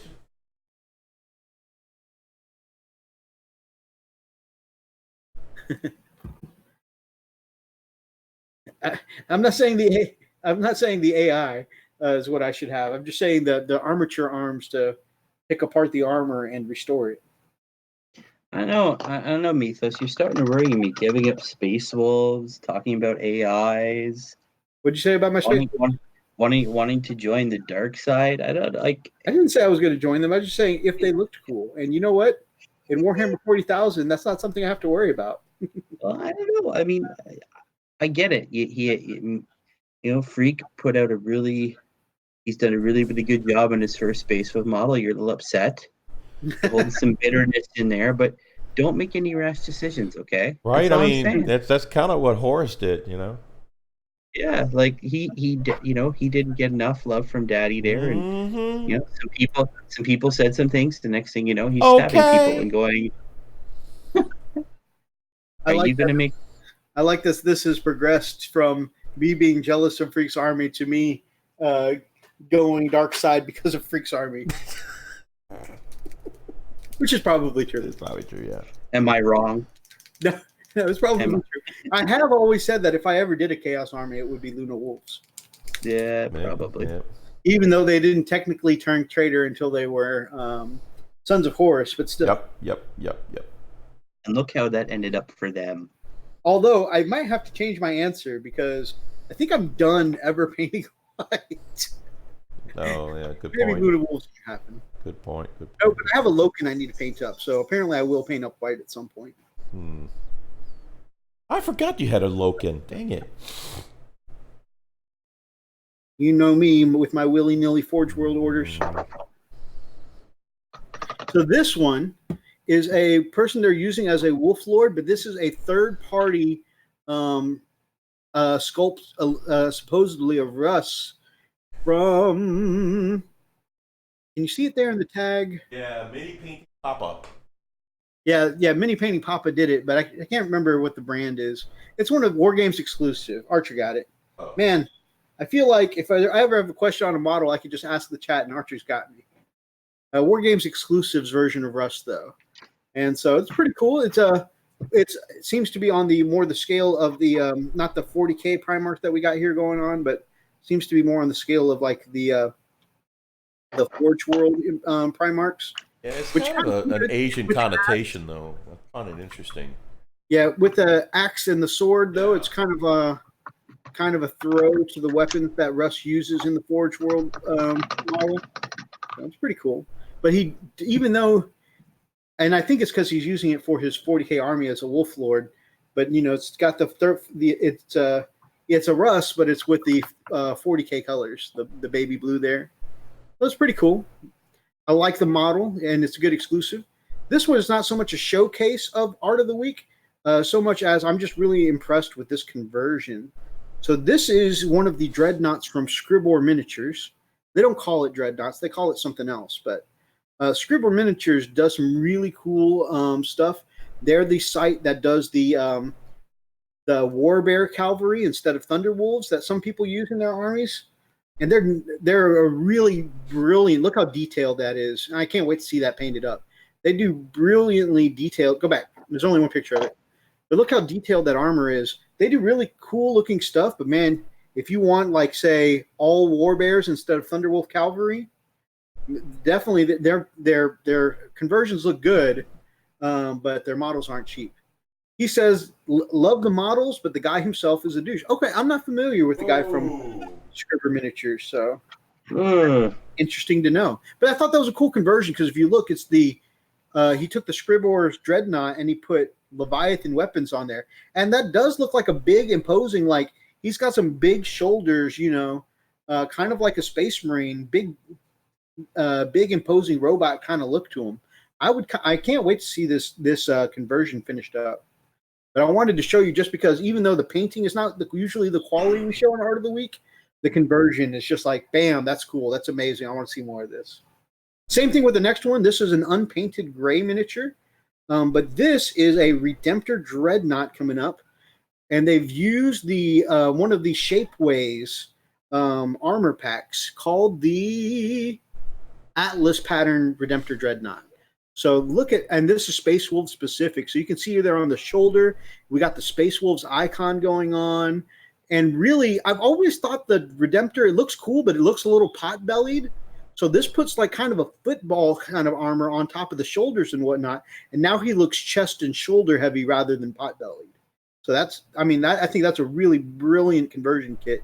Unfortunately, I don't think I'm going to have more than one Redemptor Dreadnought for my Space Wolves, and I already love the one I have, so I may not ever use this conversion, but if I ever did have a reason to come back, I might use this. And I'm interested to see, because I do have a Redemptor I'm going to be painting up at some point for my Ultramarines, if they have an Atlas Pattern Ultramarines Dreadnought. That is cool. Used to be Summer. Thomas knows the dude from Scribbor pretty well. Used to be a big Bolter and Chainsword contributor. That's right. Our brother over at Hellworks by Hellchild used to be part of a blog called Bolter and Chainsword. I know of them very well. So this, speaking of Brother Thomas, Hellworks sent me this on Instagram and said, "Hey guys, I have something that I want to pose for Art of the Week that I came across, and it's a Rune Priest. And look at that scratched leather with engraved runes and stuff like that. And he's done a good job making the runes the same color as the scratches, so it really looks like somebody like embedded those runes into the leather. Pretty cool. Yeah, really well done. Such great detail. I can't even write somebody's name on a banner, like a dreadnought or something like that. My ability to write letters and stuff like that with a paintbrush, horrendous. Look at those tiny, tiny runes. What did you call me? Horrendous. Oh, well, okay. Well, that's everything. Cool. Well, that is all of our Art of the Week. Man, usually I feel kind of demotivated by some of the amazing paint jobs that we see during Art of the Week, but actually they didn't really hit me that badly. I felt like I was impressed with all of those. They uplifted me. The only thing that really, really, really like was a hit to my pride was looking at your Thunder Oh Wolves. my gosh.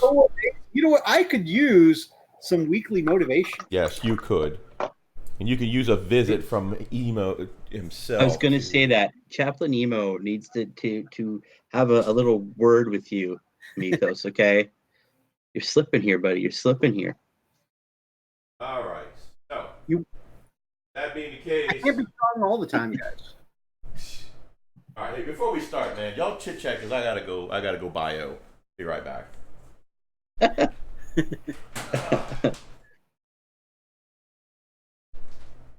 The only call that you can never ignore is the call of nature. So we got some chat in here about the gentleman from Scribber Miniatures. We're not going to read all those. We've already read the initial idea of it. Saddens me we don't have Brian in the chat tonight. Brian, my friend, if you happen to see this, the whole chat misses you, my man. I think Emo should just purge him for heresy. I'm down with that. A good purging. I don't know. Cleanse it with I fire. hope you're not still talking about Brian. No, you. I'm gonna purge you. Purge me? That's fair. You're saying things that a true son of the Emperor should not say. A little disappointed in you, sir. What did I say? You said you were going to go bad if you looked cool, okay? I said how I didn't say I was. I was just I am asking. loving these aggressors. They're Like it. huge. All right. About that. Sorry about that. My back teeth were floating. So.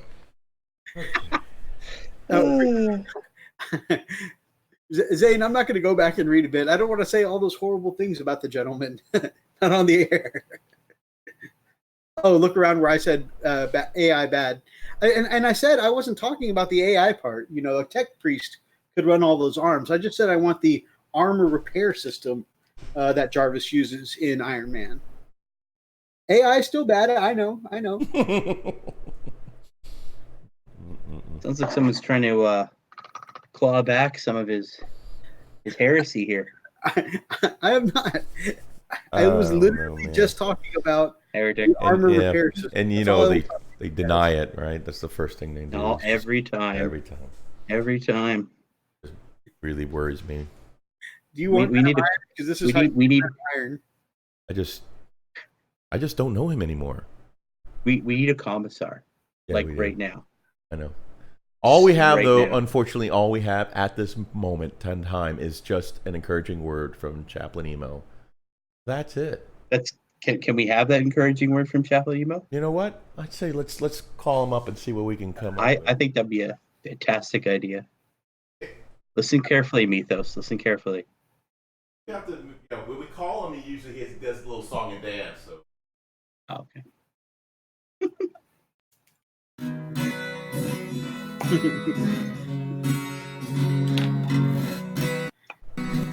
You are heretic witch. Will make you scream. So when the world gets you down, you want to scream. Just listen to the words of Chaplain EMO.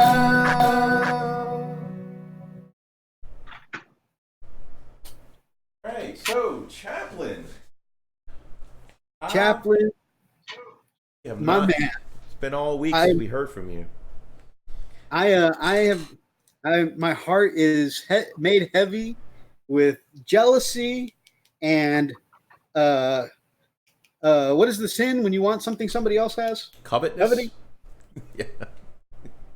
Yep. Yeah. And anyways, envy, and I covet Freak's ability, and I'm apparently extra moist according to the chat.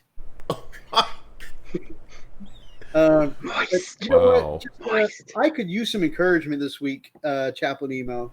I need the good word from the Emperor. Mythos, What do you have? it just sounds to me like you're it's a lot of wishful thinking you're doing. I mean, really, it's a lot of wishing you're in your heart, you know? Oh, let's see what Chaplain's.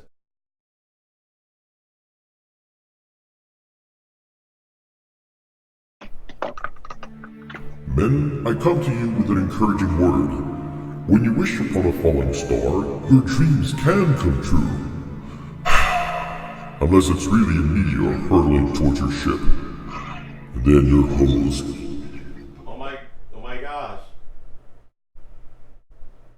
Well, Um, I mean, he's not wrong, honestly. you're wishing upon a star, and it can come true, but if it's a meteor, I think sometimes with our luck, it's more likely to be the meteor. He's Yeah. got a point. hey, you're right. I'll be rolling ones. That would be me. Good point. Gotta love Chaplain. He's always right. Dang it. Zane says, "What if you're the one who shot down the sun?" Would that be just like really good shooting or really bad shooting? Another good point. I need to stop at the point. Actually, I think I read about a weapon like that in one of the Ultramarines omnibuses. It was pretty bad. Okay. Okay. Shooting down suns is bad. Okay. So yeah, I mean, actually, that one had a bad case scenario, but that one also had a good case scenario. That may have been the most uplifting thing that Chaplain EMO has said to us before. I think so. He was. You can hear in his voice. He was a little cheery. I don't know if he Was that what that was? I don't know if cheerfulness? I don't know if he was, at the verge of ecstasy there, but I mean that's the cheeriest I've ever heard him. Yeah. So, I don't know. He does frighten me a little. So Nobody ever thought I to think just we give all him a agree hug? that even happy emo is kind of scary. Yeah. Yep. Agreed. Yeah, even happy emo could bring fear into the heart of mortals. God bless it. I hate it when you get to that part where you're just like a little bit more, a little bit more, Then, yep, a little bit more, effed it up. yep. All right, so now that we've heard the good word from Chaplain EMO, straight from the Emperor, I assume, because he is a chaplain, right? He is. He's the oracle of the Emperor. So I guess it's on to the GW news. Okay. At some point, do we want to announce our? One brush lick equals one more bolter shell in the mag. I'm about to get lit up after the stream every week. That was kind of hilarious. As soon as I said one brush lick equals one more bolter shell, we dropped down to six viewers. Apparently, that was one brush lick too many. Damn it, Mythos. Oh, I just did it. Damn it. So, like we mentioned at the beginning of this, there's not a ton of GW news this week, but at the end of the GW news, we do have a pretty cool announcement to make. Okay, so end of GW news. Got it. Got it. All right. Got it. Got the hint. Got it. We're good. We're tracking now. We're tracking. I mean, we could do it now. We've got 6. It's a little more than earlier. Everybody's asleep. If that's where you want to do it. It doesn't matter. I want to know. I'm excited. No soup for you.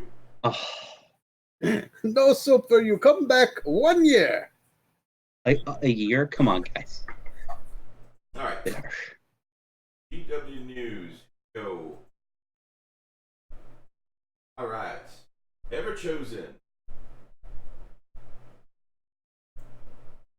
Ever chosen. So, if you guys know anyone who is up for the challenge of the Ever Chosen, ready to take part in this painting competition, man, freak, with your mad painting skills, this might have been something we could have gotten you in on. I don't know. You a lie? You a lie? You know what? I thought as brothers we said we'd never lie to each other. Use a big brush. You know what? that looks like the one. Wait a minute. Are these guides like that one video that we love? How to prepare for what was a golden demon? Right. Use a big brush. Oh my gosh. The bigger the brush, the faster you can carry it. In fact, just use your fingers, you know? Just feel the contours of the model.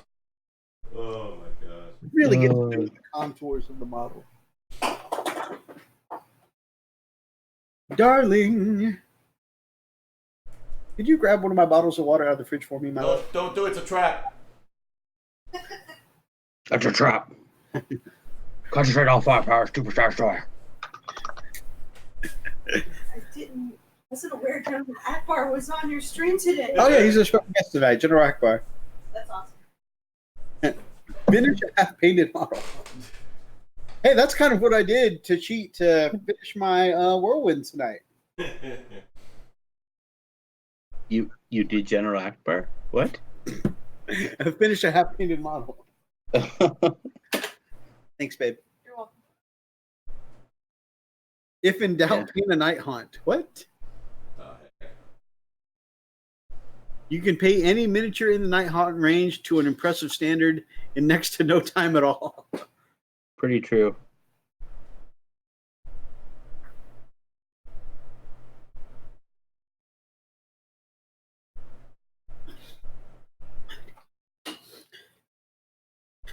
This Space Marine controls circadian rhythms to ensure peak performance without sleep. I could use one of those. Probably drive more safely.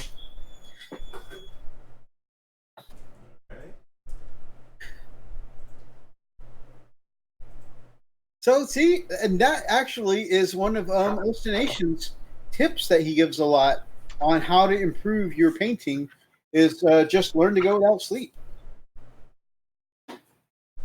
Yeah, I mean, you can actually sleep on the road too, you know? Meh. Oh my gosh. Okay, so you probably shouldn't hear about how unsafe we are. But when Freak and I used to work together, I had no idea he was going to do this. We were driving around doing post checks.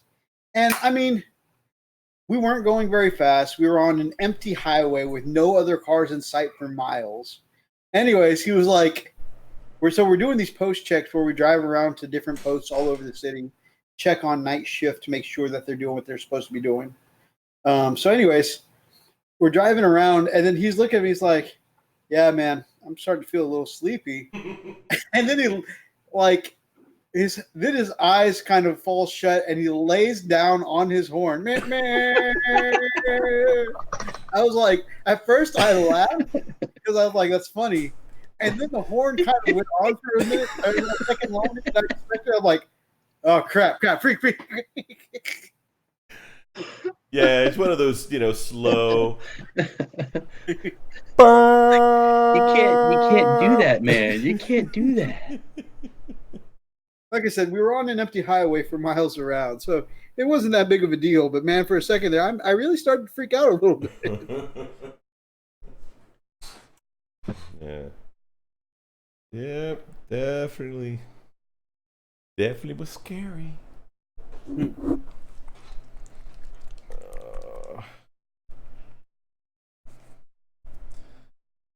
Worst of all, all sorts of heresy here. Worst of all, traffic violations. Yeah. Sometimes. But these may or may not be true. I'm just saying. Oh, they're true. Lord Emperor, how has their heresy progressed this far? Sometimes I don't know how we progressed this far either, Zane, to be honest. I don't either. It's just... That's why we celebrate our birthdays. We're like, hey, we're still alive. That's exciting.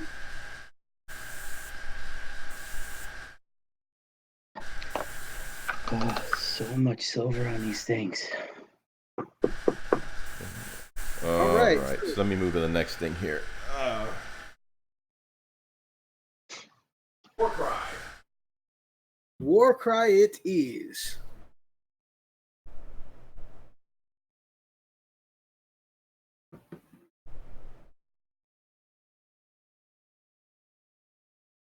All right, so this is about the Warcry scenery. So if you haven't had a chance to see the scenery that's coming out for Warcry, it looks really good. I mean, it's more Gothic ruins that I think that would work for Age of Sigmar stuff for Warcry, and it also looks like I think it'd be great for 40K too. Just some really good looking scenery. I love the multiple levels aspect to it. I mean, fighting on all sorts of heights and verticality. I love the Gothic. That Gothic just looks so good, dude. Yeah, it does. Yeah. It'd be good for Necromunda. And even though it screws my Thunder Cavalry and bikes, because for some reason dogs don't know how to walk upstairs anymore for some reason. I mean, we're not even in the future yet, and I've seen dogs walk upstairs.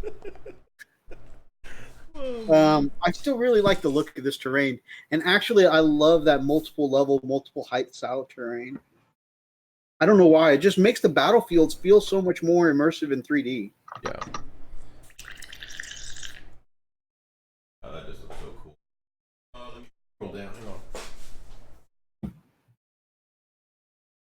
Cheese from Munda. Oh, you don't like Necromunda there? Necromunda's an awesome game. I've never played Necromunda. I have the book for Necromunda. I've never played it. I got the book from Brother Rob over at the TMP. Never played it myself. Seems interesting though. The new Arbites though for it look pretty cool. But yeah, portions look awesome. Configuration of the ruins there. Look, I mean, just looks so dark and cool. And again, the battle taking place, on the bottom floor, on the upper floor, it looks very cool. It looks like it'd be a great fight.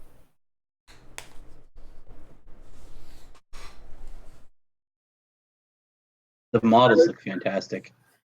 Zane says he has dibs on being the new freak. You get to be the new Mythos, okay, Mark? Wait a minute, we're getting replaced? How's this happening? Hi guys. Look at those. Look at that portico from that gate there. That looks so cool. It does look nice. Hi, babe. Yeah, we're talking about these ruins here. Look at that. Doesn't that look like a medieval style portico? Yeah, it looks pretty cool. You look pretty cool. What? Don't call me names. All right. Really cool looking scenery. Man, I keep saying I refuse to pay the price for GW terrain. I may have to repeal that at some point just because their terrain has just gotten so cool.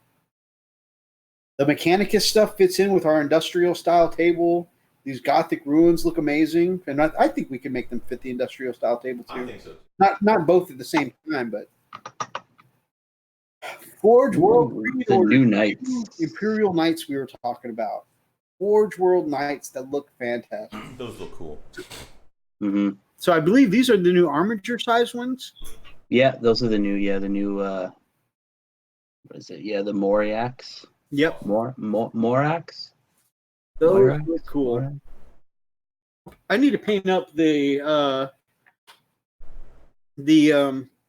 armatures I already have, but definitely I want at least one of each of those.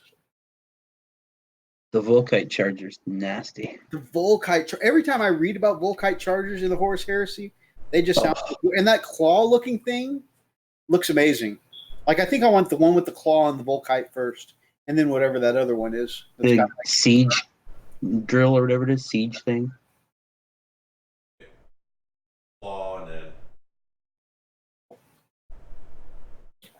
Yep.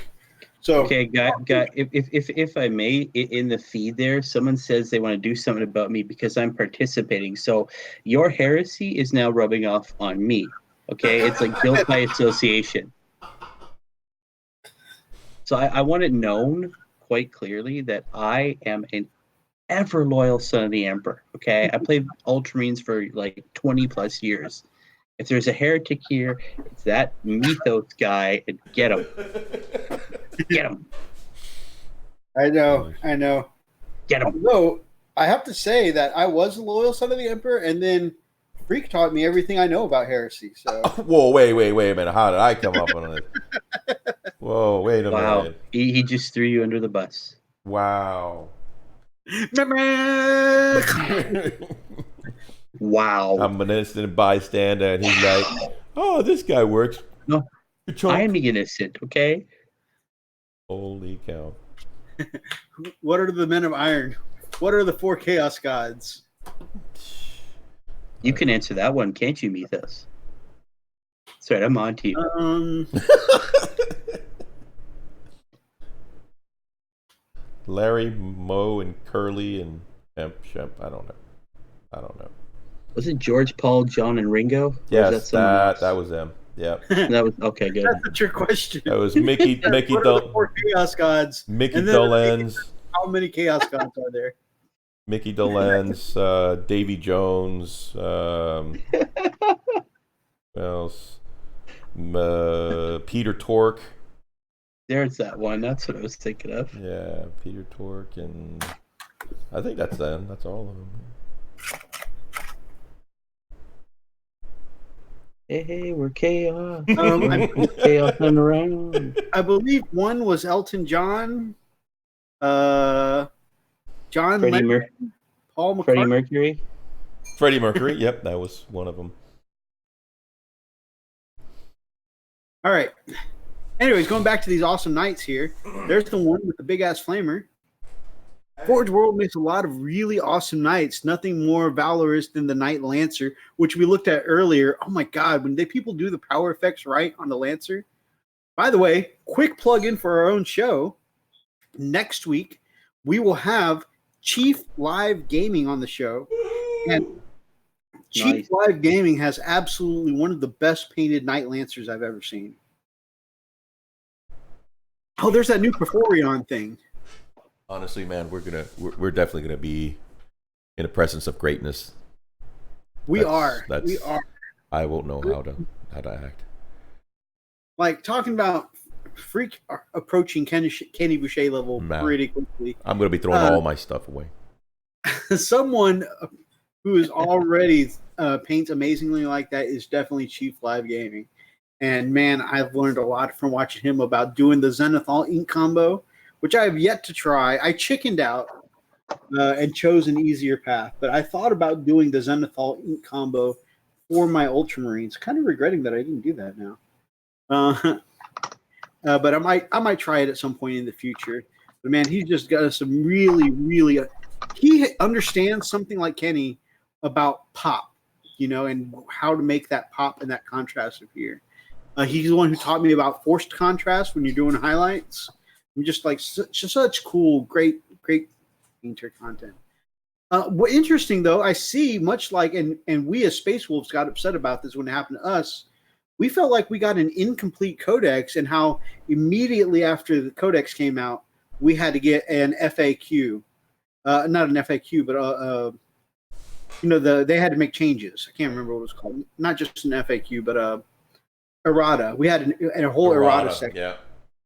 Yeah, and so here the Chaos Knights have just come out, and they're also getting this whole FAQ page here, which is interesting. We're not going to go through the whole thing, mostly because most of us on this channel are not really interested in playing Chaos. So if you guys if you guys are interested in Chaos Knights, go check them out. But I do think it's really interesting that their codex literally just came out, and already there's an FAQ for it. So it's just an interesting thing. They're definitely releasing better rule sets than they used to, right? And they're getting a lot more practice at it. And, definitely they're kicking them out faster and stuff than they used to. But it's frustrating to drop, like $50, $60 on a codex and it not be right. You know what I'm saying? Mm-hmm. And I remember complaining about it when I got my Space Wolves codex, especially since I got the nice special edition one, right? And you get it and it's incomplete. You got to need a whole new Warlord section, right? Right. Spam for the spam god. You feel the chaos bikers. My gosh. Those are bikes, right? I'll go borrow a Melta arm from the Dreadnought Brother Thomas is putting together. Hold on. I missed some chat here. It's going too fast. All That's Space what he Marine, any and all Space Marine chapters except for the Dark Angels. I'm sorry, the Dark Angels are the heretical ones. Are they? Way to Are they deflect. Where they deflect, man. Yeah. That you want to defile it with your heresy? That thing's ugly. I'll go. What, the Knight? Wait, what are we talking about? I mean, it's a beautiful machine who purges heretics and is a good boy. Yeah, I think all those knights look good, except for honestly the Chaos things. The Chaos Knights just aren't my thing. But I think all of the new knights look great. They do look cool.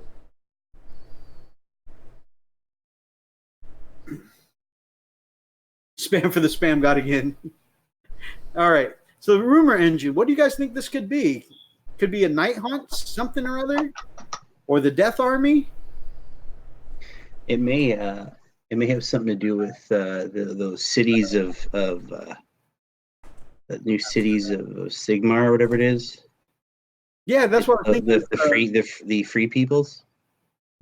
I don't know if they still have the whole worshipping more as a deity thing anymore, like they did in the old school stuff. But looks, I don't know. Looks like it could be a grave marker of some sort on some sort of base or some big monster. Yeah, it could be. Could be. I know the Death Army is supposed to be getting some love coming up here in the future. Man, I keep saying, I keep getting drawn back to Age of Sigmar. Again, I don't play, but just something about it keeps intriguing me. The big one from the Knight, Acastus Knight, the new Acastus Knight with the missiles on it, he said it looked weird. I like the Acastus Knights. I think they look awesome. I think I would prefer the one with the great big gun arms instead of that one, but eventually I would like both of them. And like we mentioned earlier, Volkite's nothing to play with. Those two massive Volkite cannons look like they would put in some work. All right. Freak, you got any guesses on what this might be? No clue. Seriously, I have no clue. It definitely looks chaosy. I don't know. I don't know. It's got runes. You know, it looks like it probably something that would go on a chaos dreadnought or something. I was paying attention, Zane. I thought you said you were going to be Freak and that Mark would be the Mythos. God. They're still trying to figure out what happens to me. I'm a little scared now, guys. I'm sorry. Nothing happens to Steve. Steve is awesome.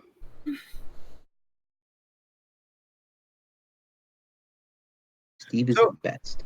I've pretty much got this whirlwind turret done up for the moment. Yeah, pretty well done up. I put this troll. And I just need to do the decals on the Razorback body and the lights. Forgot, man. It's been almost a year and I still haven't done the lights yet. But other than that, I think the whirlwind came out looking pretty cool. That looks good, man. Yeah, that does look okay. Look, so hey, brother Atlas is in the chat. Hey, Atlas. He says, "Yes, I think I missed emo." Why does everybody have that effect? I don't understand that. Should we call emo back and see if we can get him again? Right. He's always at the disposal. Yeah, come on. That's coming out awesomely, dude. I see you went ahead and mounted the mantle of the Ice Troll King. Yeah, I did. So far, it's coming out pretty cool. See his axe. Looks cool, man. I like it. Slowly. Gotta wash the inside there. I love it and I hate you at the same time. Oh, my. I love you. I hate you. I love you. I hate you. I have to hide away my Herald Deathwolf now.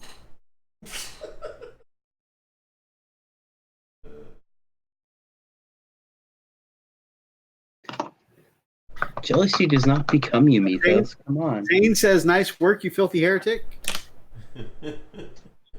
What do you eye? Awesome. So was that all of our news segments, brother? Yep, that's it, my man. You want to talk about the big news? Okay.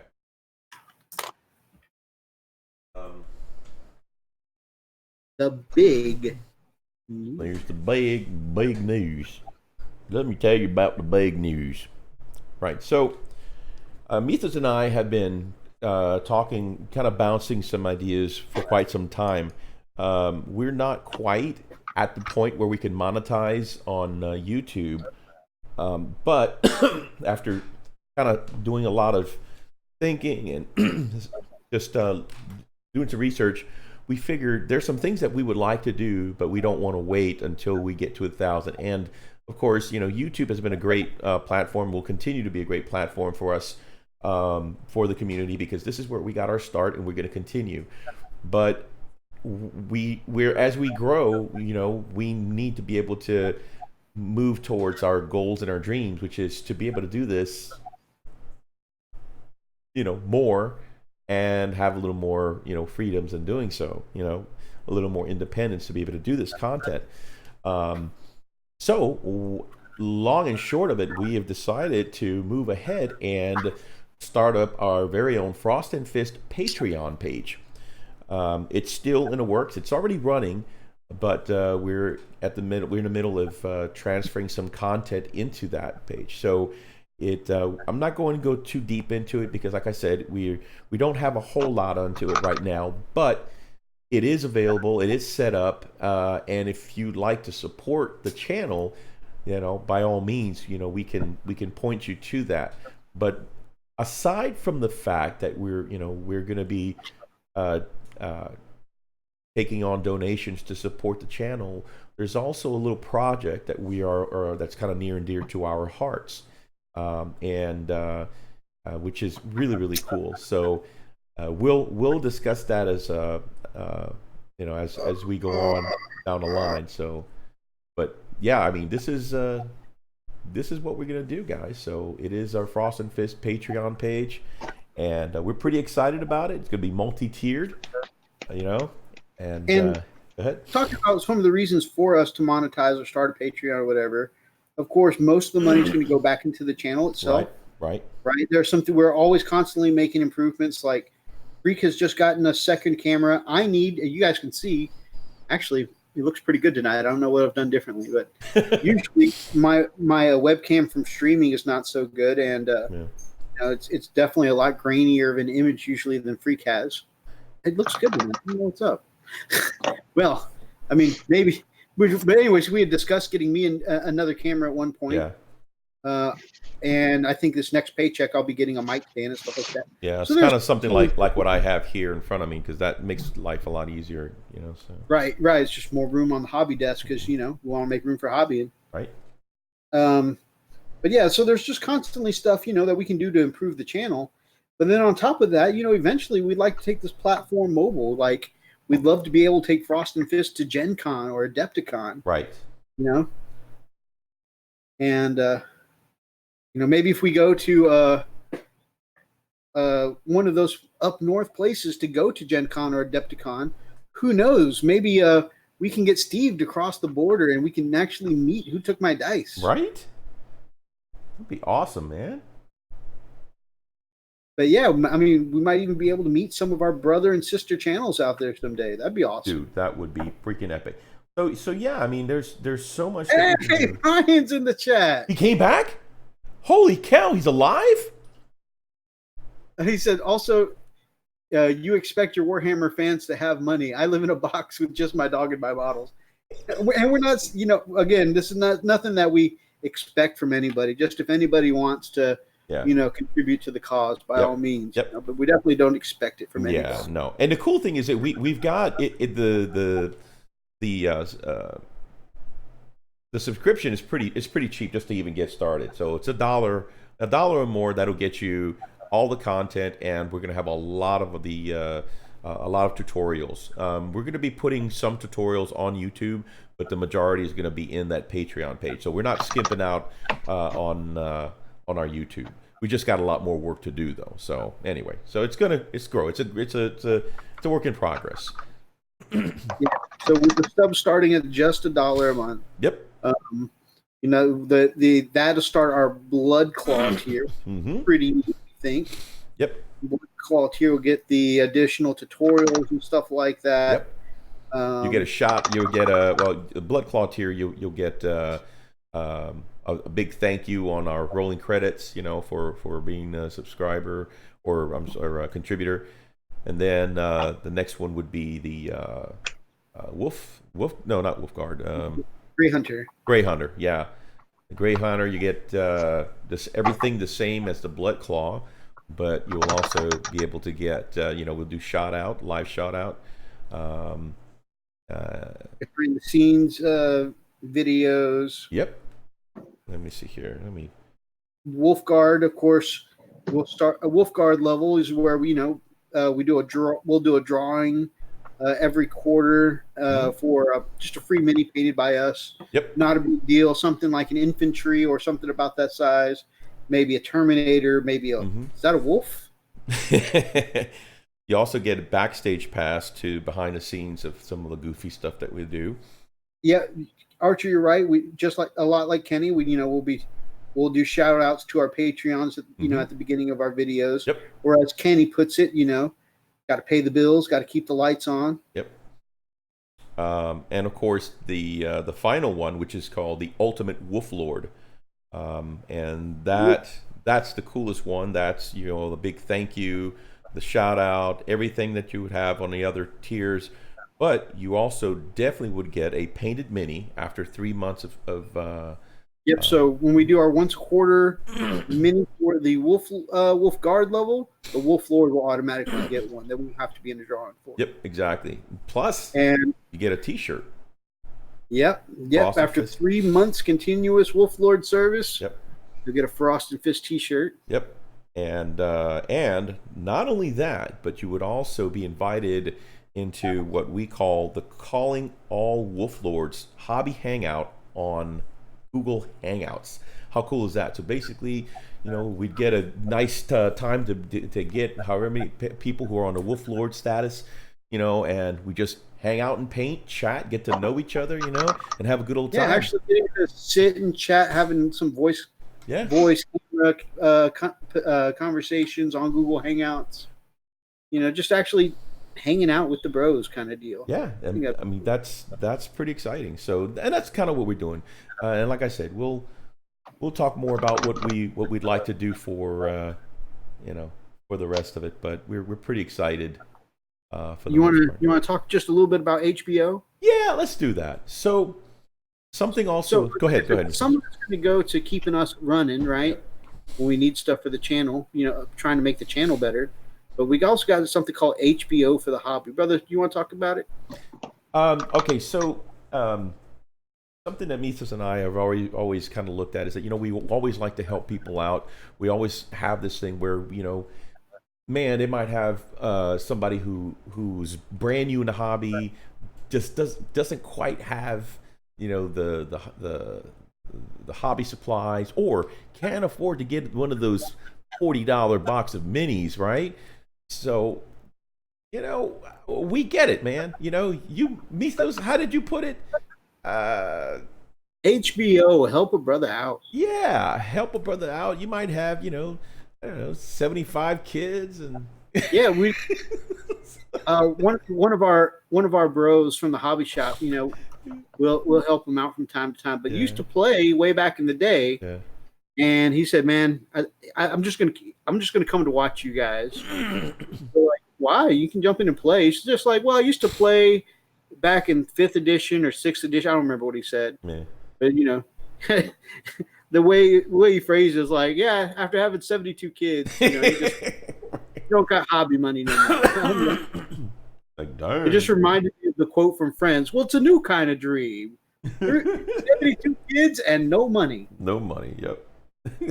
So basically, not only does the donations go to support the channel and help us get more equipment and be able to be more consistent and have more content, but we'll also go towards helping the brother out, in our community, to get him in the hobby. And not just these two examples we gave, just in general, when we see, people who need help getting their hobby on. Right.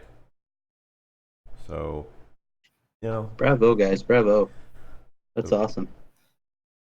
So we're pretty stoked about it, and again, it's something that the community can be a part of, right? So we all can be a piece of that. So We don't plan on, shouting anyone's names out. right. We're not going to talk about Jimmy Bob from the game store. Sorry, Jimmy Bob.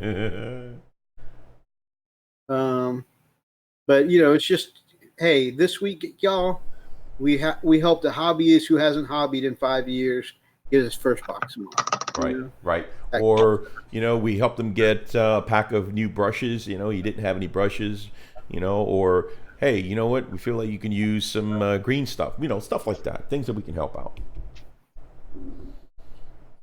Pretty exciting. Because I say all the time, hobby is therapy, and if you're having trouble getting your hobby on, that's a shame. Well, you ain't lying. You are not lying, man. It is therapy for sure. It is therapy until you repaint the same face you painted 15 times. Well, then it's heresy. And Mythos is all about that. Why am I the heretic tonight? Because you are. You hear my wife? She goes, "You know what you did." See, even your own wife thinks you're a heretic. Freaking heretic.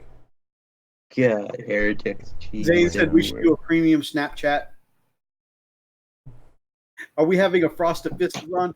We're not. This isn't meant to be a great big advert, Brian. This is just we were announcing that we've decided to put together a Patreon. Yeah. See, Steve did it too. Anyways, He What licked. I do? He licked.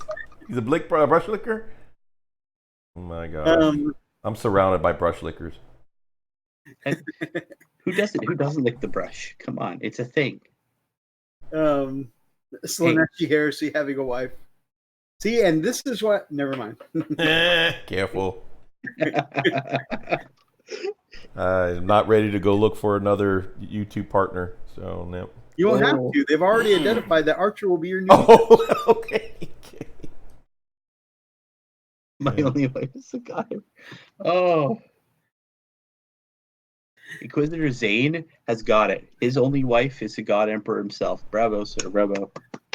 That's true dedication right there. Bravo. Does that mean he plans on doing things to the Emperor? I don't know. Sounds pretty. Ew. Hey, Mythos, see if you can see this, man. I don't know if you can. Right at the tip of the axe. I don't know if that's coming out. Let me switch camera angles. Yeah. It looks like a blurry axe.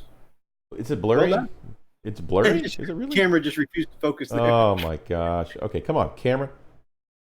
Maybe I just hold it out. I was about to say, the backpack looks phenomenal. That was the only thing that would come into focus. Dang it. Let me see if I can actually see it here. Okay. This reminds me of when I'm watching Chilling Wargamers. Oh yeah. And Spud's talking about his $300 camera. He just can never get it to focus on where his hand is. Yeah, it's picking up my head, my big old block head. Twice. There we go. Let me see. Move it there. There you go. That's better. Still blurry for me. Yeah, it's still blurry, my brother. I'm sorry. Dang it. Okay. Well. Painted a really cool little edge on there. We'll see how it works out. Oh my god. He says pull out the slave whip. We were talking about that last week's D&D live stream Atlas. I was all excited about attacking the Minotaur, and I'm like, and I pull out my magical whip, and you were like flinches. I was like, no, wait, no. And it wasn't pulling it out because you're a slave. All of a sudden, boy. I went from being Merrick the Axeclaw to Merrick the Bigot. Oh man. And a heretic. See, Mythos, you're just bad all around. Like, geez. Heresy, whipping people, and did you at least have a safe word?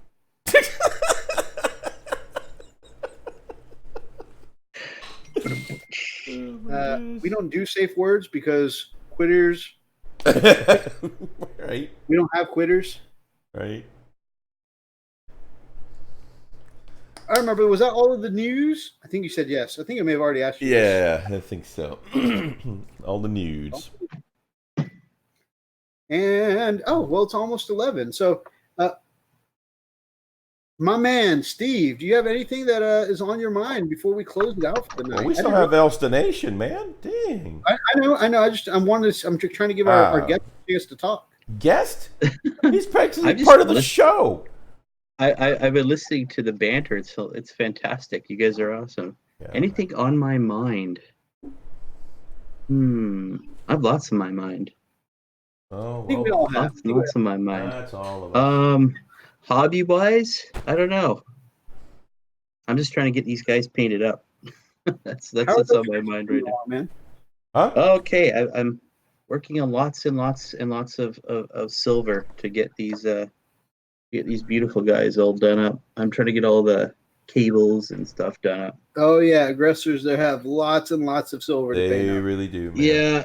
Yeah, I'm almost done it. Well, All the first part, then I gotta the cables and the do hoses. the washes. And Are you going? Are you going flamer or are you going bolter gauntlets?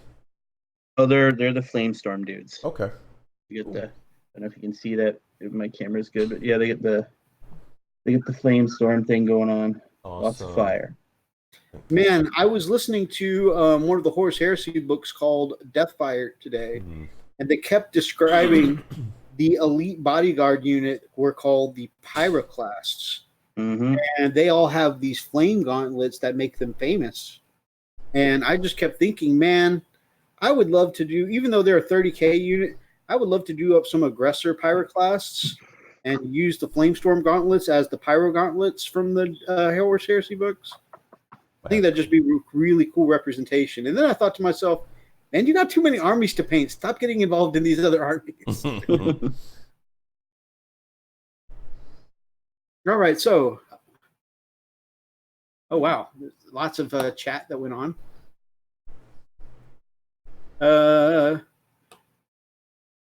You just need some moisturizer. Emperor doesn't have tentacles. By the power of Shira, snap. Wow, heresy and perversion. How could you betray the Emperor? Last thing I heard when I backtalk to the wife. Sounds like it would be something a Slanesh worshiper would say. And we need emo to shape you guys back up. Brian says, nope. No.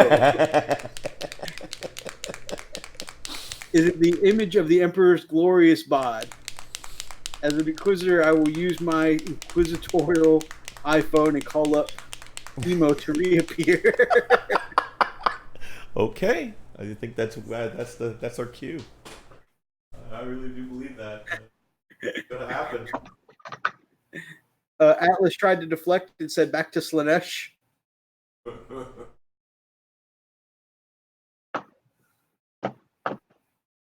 Tell Brian this is for him.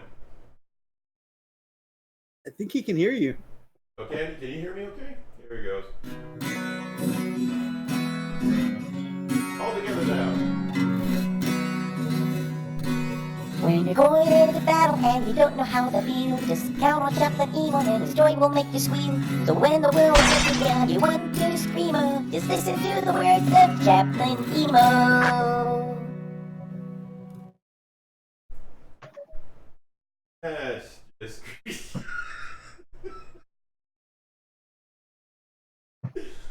All right, Chaplain. This one's for Brian. You tell him what you told us. Men, I come to you with an encouraging word. When you wish upon a falling star, your dreams can come true. Unless it's really a meteor hurtling towards your ship. And then your host. Hey. Have it.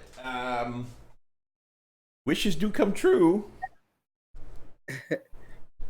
I mean, that's the most positive thing I think Chaplain Evo has ever said. So, Yeah. pluses and minuses everywhere. He had a little chip in his voice, you know? It's like, yeah. I'm like, okay. I think that was a good one. Best we've had yet, I think. Just. He said, "You hoser." I didn't know Brian was Canadian. He's one of me, eh? Hoser, eh? We're gonna go get some Timbits later, eh? And have some coffee, some Canadian beer, some Canadian bacon. Just bacon, yeah. So where did we go? All right, Zane. A dark tunnel.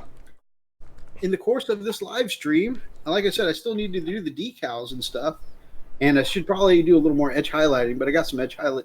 I got some of the edge highlighting done. But check it out.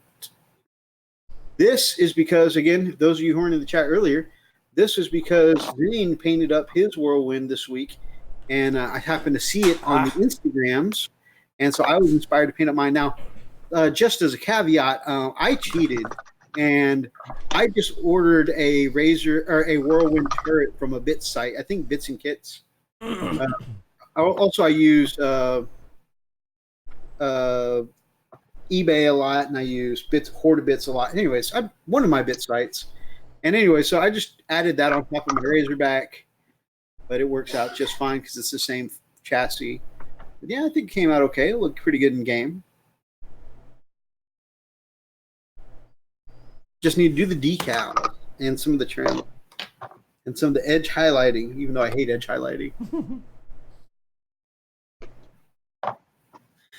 Now we can play emo on a loop. Don't you tempt me with it. He says, "Yours looks awesome. I'm about to feed my whirlwind to the inquisitorial hound." Don't threaten me with a good time. Like we mentioned last week, you're going to see this awesome effect where as you go through your army and paint it up, first of all, because it's not gray anymore, automatically going to look better.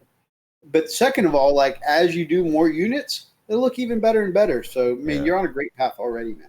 Dude, I'm just glad that you picked up your brush, man, and you're still going at it. I think on your post you said you painted up 17 models in the past 2 weeks. That's awesome, man. You did the whirlwind after that? That's really impressive, dude. That's freaking awesome, bro. That's epic sauce. You're epic sauce. What? All right, so I think to close it out, we've got the Elstonation 100% true fact of the week. Yeah, we does. So I think we need to crank that up and see what we got from Elstonation. Mythos, you're gonna have to read it because I'm far away from the thing. So you ready? Sure. All right, give me a second. Oh, you got your wireless mouse? I was like, how's he going to turn it on from over there?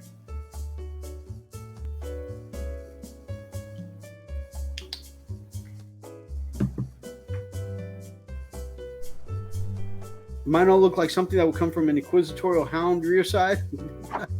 Whoa. That's not. No, they don't. Archer says he always gets lots of hobby work done while I'm watching you guys. Cool. All right, 100% true Elstonation fact number 12. Elstonation never dips his minis in solvent in order to strip them. He simply gives them a wink and they strip themselves. Oh, yeah. I know that's what happens when Elstonation winks at me. Oh, what? What? What? What just happened? Nothing? We went to a dark place again.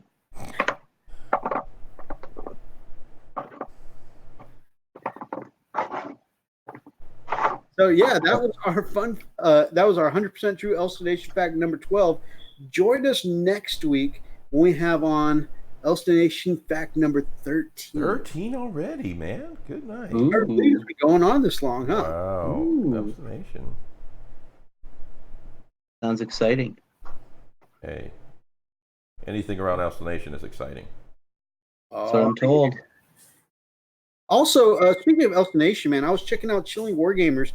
They had on Uncle Adam this week. Really?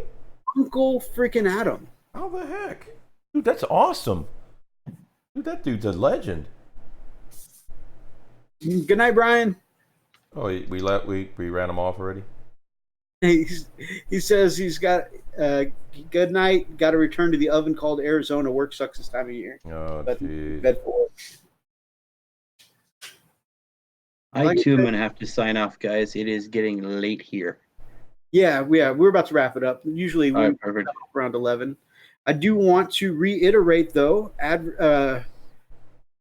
promote for next week though. Next week, Yep. Chief Live Gaming, The man. formerly Gamza brother and one of the best painters on the YouTubes, I think. Myth and a legend. Really amazing work, and somebody who has managed to do the commission thing full scale. So Yep, beast mode, bro. Dude, I gotta mean- go. Got it together, man. This guy is epic sauce. We're gonna be amongst serious talent right there, bro. absolutely, people who manage to make it as a commission painter. I mean, because I play the fantasy game and crunch the numbers sometime and take a realistic look at my skill level, and I'm like, man, people who do the commission thing for serious really impress the heck out of me. Yeah, man, they gotta be cranking out some serious, I said he was a serious artist. Zane goes, but does he lick his brush? Yes, he Let's does. save that question for next week. We can ask him. Oh, that's a very good question. Matter of fact, y'all might want to just write down your questions and hit them with them. Yeah, absolutely. Definitely we can do some full on. I mean, we can include them in the normal topics like we do here, but we can also do some interview. Absolutely. If you guys want to talk to a real, serious, amazing looking commission artist, I mean, feel free to feed them your questions. Totally cool, man. So we got the Patreon. We got a huge guest for next week. Really excited for what the future holds for us, guys. It's looking good. Steve, my brother, as always, it has been amazing having you on, my man. We love having you on. Yep. Thanks, guys. It's been awesome being on. This time we didn't have to bring you. You didn't have to bring us down. We didn't go on the super salt train. You didn't have to rein us in. I'm surprised. I know. Yeah, I'm a little more relaxed. You weren't so salty. Your sodium level was much lower. Yeah, the only thing I really got salty about, which I wouldn't even say salty, is just a little disappointed, is that how disappointed I was when they immediately errated my Space Wolf Codex when they came out. Now they've had to do the same thing again for the Chaos magazine. And it definitely seems like a little, I don't know, like they could have put out, complete and finished proper codexes and found the problems before they published them, Yeah. Sometimes they don't get a chance to. It's the higher up scope. Get it out and get it out now. Yep. Yeah, Just and- put it out and go, here's an errata. Yeah. And then you've got your nice, shiny, brand new book, but you've also got to have a piece of paper that you printed out from the internet. That's annoying. Yep. That's going old school, man. That's how we used to do it back in the day. Yeah, it's just frustrating. You pay, especially like myself, you buy the premium edition of a codex. You want it to be right, Yeah. Oh, definitely. Yeah. Definitely. Hey, I got some good hobby progress done. I got So the did turret I. ink done that's been Same sitting here. bro. Man, maybe next time I'll do a turret too. Got a couple of Sikaran turrets I've been meaning to hop on. Yeah, this axe is Sakari. turning out pretty nice, man. I'm pretty stoked. Sakari. I get corrected in the comments every time. Sikaran. Sicarian. Sakaran. Sicarian. Sycamore. Sicarian. Shikadoo. Balake. Shaba. Is Balake here? Balake. Aaron. Is Aaron here? Aaron. Aaron. Zane says, when will the Patreon be live? It's live now. Yeah, it's live now, right? Is it? Do we have it linked in the description? Not at the moment, but we will. We'll have it on there. Okay. And then It's Patreon. It's actually Patreon. Frost.and.fist, I believe. I'll link it. Roxas was on. He says, I will press how he wasn't salty, then goes off on something he is salty about. I was just saying that was the only bit of bad news this week. I'm not really salty about it anymore, but I was just saying that was the only disappointing thing in the news. That's usually what happens when I go off on one of these salty tangents, is that something has made me salty in the news that has happened, or in a battle report or something that we've seen this week, or YouTube videos that pop up. Like how I got salty about 2 weeks ago where, they took a double Primarch army against an a Space Wolf army who for some reason brought like 2 battalions. So it was just all like we talked about the humble tactical. His 6 units of humble tacticals got wiped out immediately by double Primarch power. It happens. Was on one earlier about fighting bosses. Oh, hey, there's our Patreon right there. Thank you, Freak. Yep. I don't even remember my rant about that, but I'm pretty sure it was there. You should have heard. I did go off on a little bit of a salty rant earlier. My wife and I were watching PlayStation Access's 7 stages of getting good, and how oftentimes at stage 4 you're comparing yourself to other players and stuff like that, and blood for the blood lily. You're comparing yourself to other players and stuff like that, and realizing that where you thought you were good, you realize that you are nothing. I'm like, man, I think I get to stage 4 earlier than most people because I do that all the time. We'll be in raid, and I'm like, I'm the worst person in this raid, which is usually true. I do a lot of floor tanking, but I was like, man, I think I might get there early. Most people go through 3 other stages before they get here, apparently, according to PlayStation Access. But I was just making a statement about how I usually am, which is on the floor.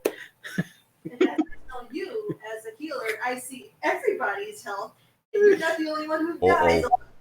Don't stop it. I love you, man. Oh. Roxas also says, "Don't make me hurt you." Anyways, That's why we have no nice things, yo. so yeah, I just had to throw in a salty topic since apparently, we didn't have enough salt in this episode. We didn't want to have an inconsistent live stream, is what it was. Oh, yeah. You mean you could have gone one? You couldn't have gone 1 week without being a bit salty. 100,000% agree with Lily. I don't know who's agreeing with you. It's Roxas. Oh, yes, he would know.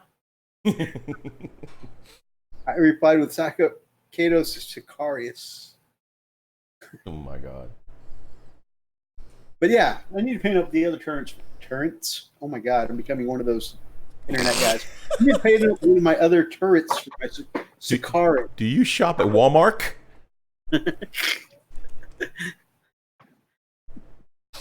I guess You do, don't you? Or I do guess you, or do you have a celery phone? Ethos. All right, guys. Freak, what about you? We asked Steve about his closing thoughts. What about your closing thoughts, my brother? No, man, I don't. I have a lot done. I'm excited for these space wolves, man. These are wolves, right?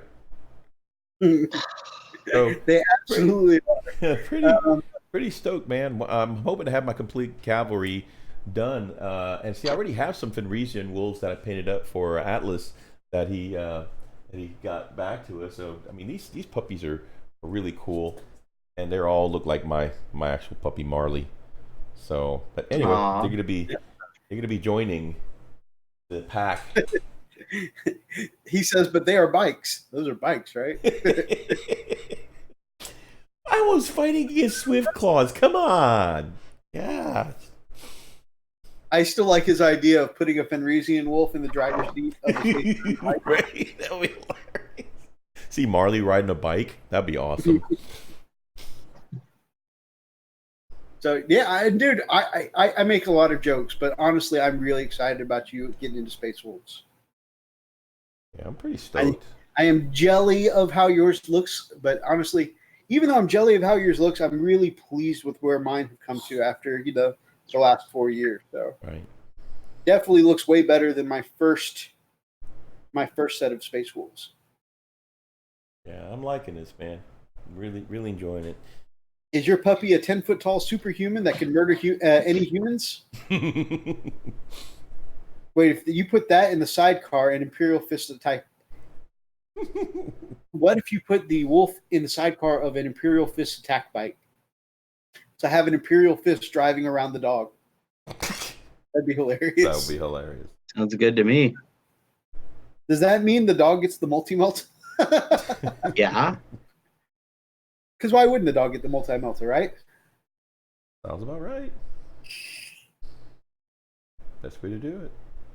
My closing thoughts, Steve. Again, really thank you so much for coming on because we haven't had a chat. I mean, even outside of the YouTube thing, we haven't had a chance to sit and talk for a while. No, it's been a while. No, we haven't. Good catch up and hang out. And on It top, was, yes. you know, it was really kind of a personal ploy to get you to work some more on your aggressors because I can't wait to see your aggressors. I have to say, my biggest inspirations for my Space Marines, of course, is you, the biggest Ultramarine fan I know. Well, thank you. It's true. Brother Sponge Murphy from. Oh no! I was supposed to send Sponge Brother a text when we started the show.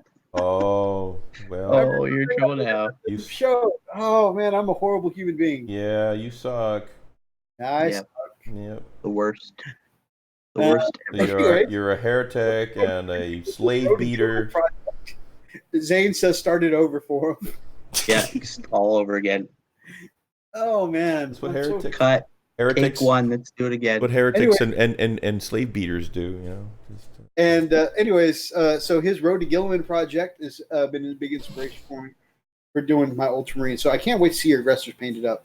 And then I might have to get some more aggressors because I only had one set from my Tooth and Claw box set, and I painted them up as Space Wolves. So now I got to get a set for the Ultras. How's that inside look, man? Zane says I can redo all my jokes. It would be Nice. good doing the show over again. Actually, that right there is the clearest you've had your Herald come out. Yeah, I know. I don't know Mhm. about your camera, but yeah, oh yeah, you can definitely see the shine on the edge of the axe there. Yeah. Mhm. You bastard. God, okay. Screw you. I'm done with you. Gosh, that looks so good. Definitely, those ridges really have a shine to them. Yeah, the thing is, I wanted to get that edge, that little edge. That was Yeah, pretty cool. yeah, you did it, man. You nailed it. Zane asks, "Is that a bike?" Yes. Yes, it is. Also, go check out Who Took My Dice Miniature War Games channel. Absolutely. That big worm in his pants he showed earlier. What? Actually, he's got a whole showcase where you can see some nice up close pictures of it. You can actually see it's the big maw, like there looks like ridges and teeth in its mouth, kind of like the sandworm from Star Wars. I mean, it looks pretty cool. So go check out those up close pictures. Or Dune, if you remember that movie. Or Dune, right? Yeah, that one right there. Go check out his recent showcase on that. Plus, if you want to get to know the man behind Who Took My Dice, he's got a channel update he recently did. You can check out all that on his channel. Woo. Well, I'm at a stopping point. Book Dune is a much better book. Hmm. Movie not good. Book good. I heard the movie sucked. Yeah. I think I liked it as a kid, but you know, some things just are better as a kid. Yeah, you're right. You're definitely right there. Before you had taste and understanding of what a good film is and what You know, but then a again, not good film I'm is. easy to please. I still watch Power Rangers, so you don't have to write a very in-depth story for me. Oh, Power Rangers. Now Did you- ask him if he's watched Napoleon Dynamite. Have you watched Napoleon Dynamite? Oh no, for the Czar. Hey brother, good to see you, my brother. We are not trying to ghost on you, my brother. We were like literally about to shut it down because we were like 15 minutes over our mark here. Yeah.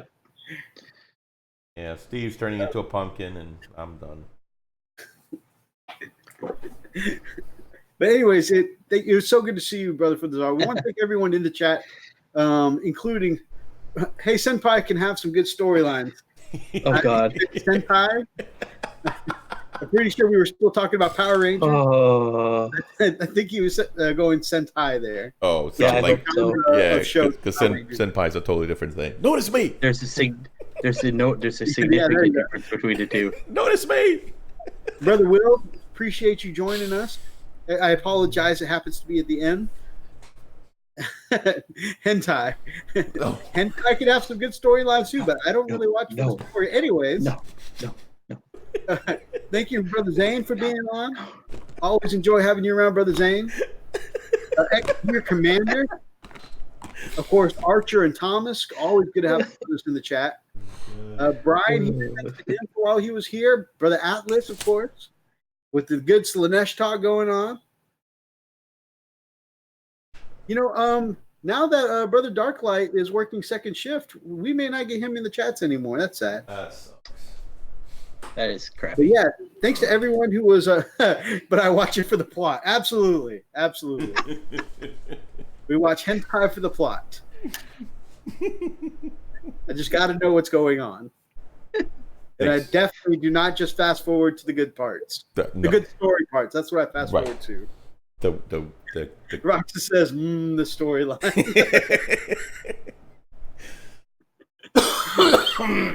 Oh, man. Anyways, so thank you all so much for joining us. If you guys liked tonight's episode, then grab up an axe and smash that like button in the name of the Emperor.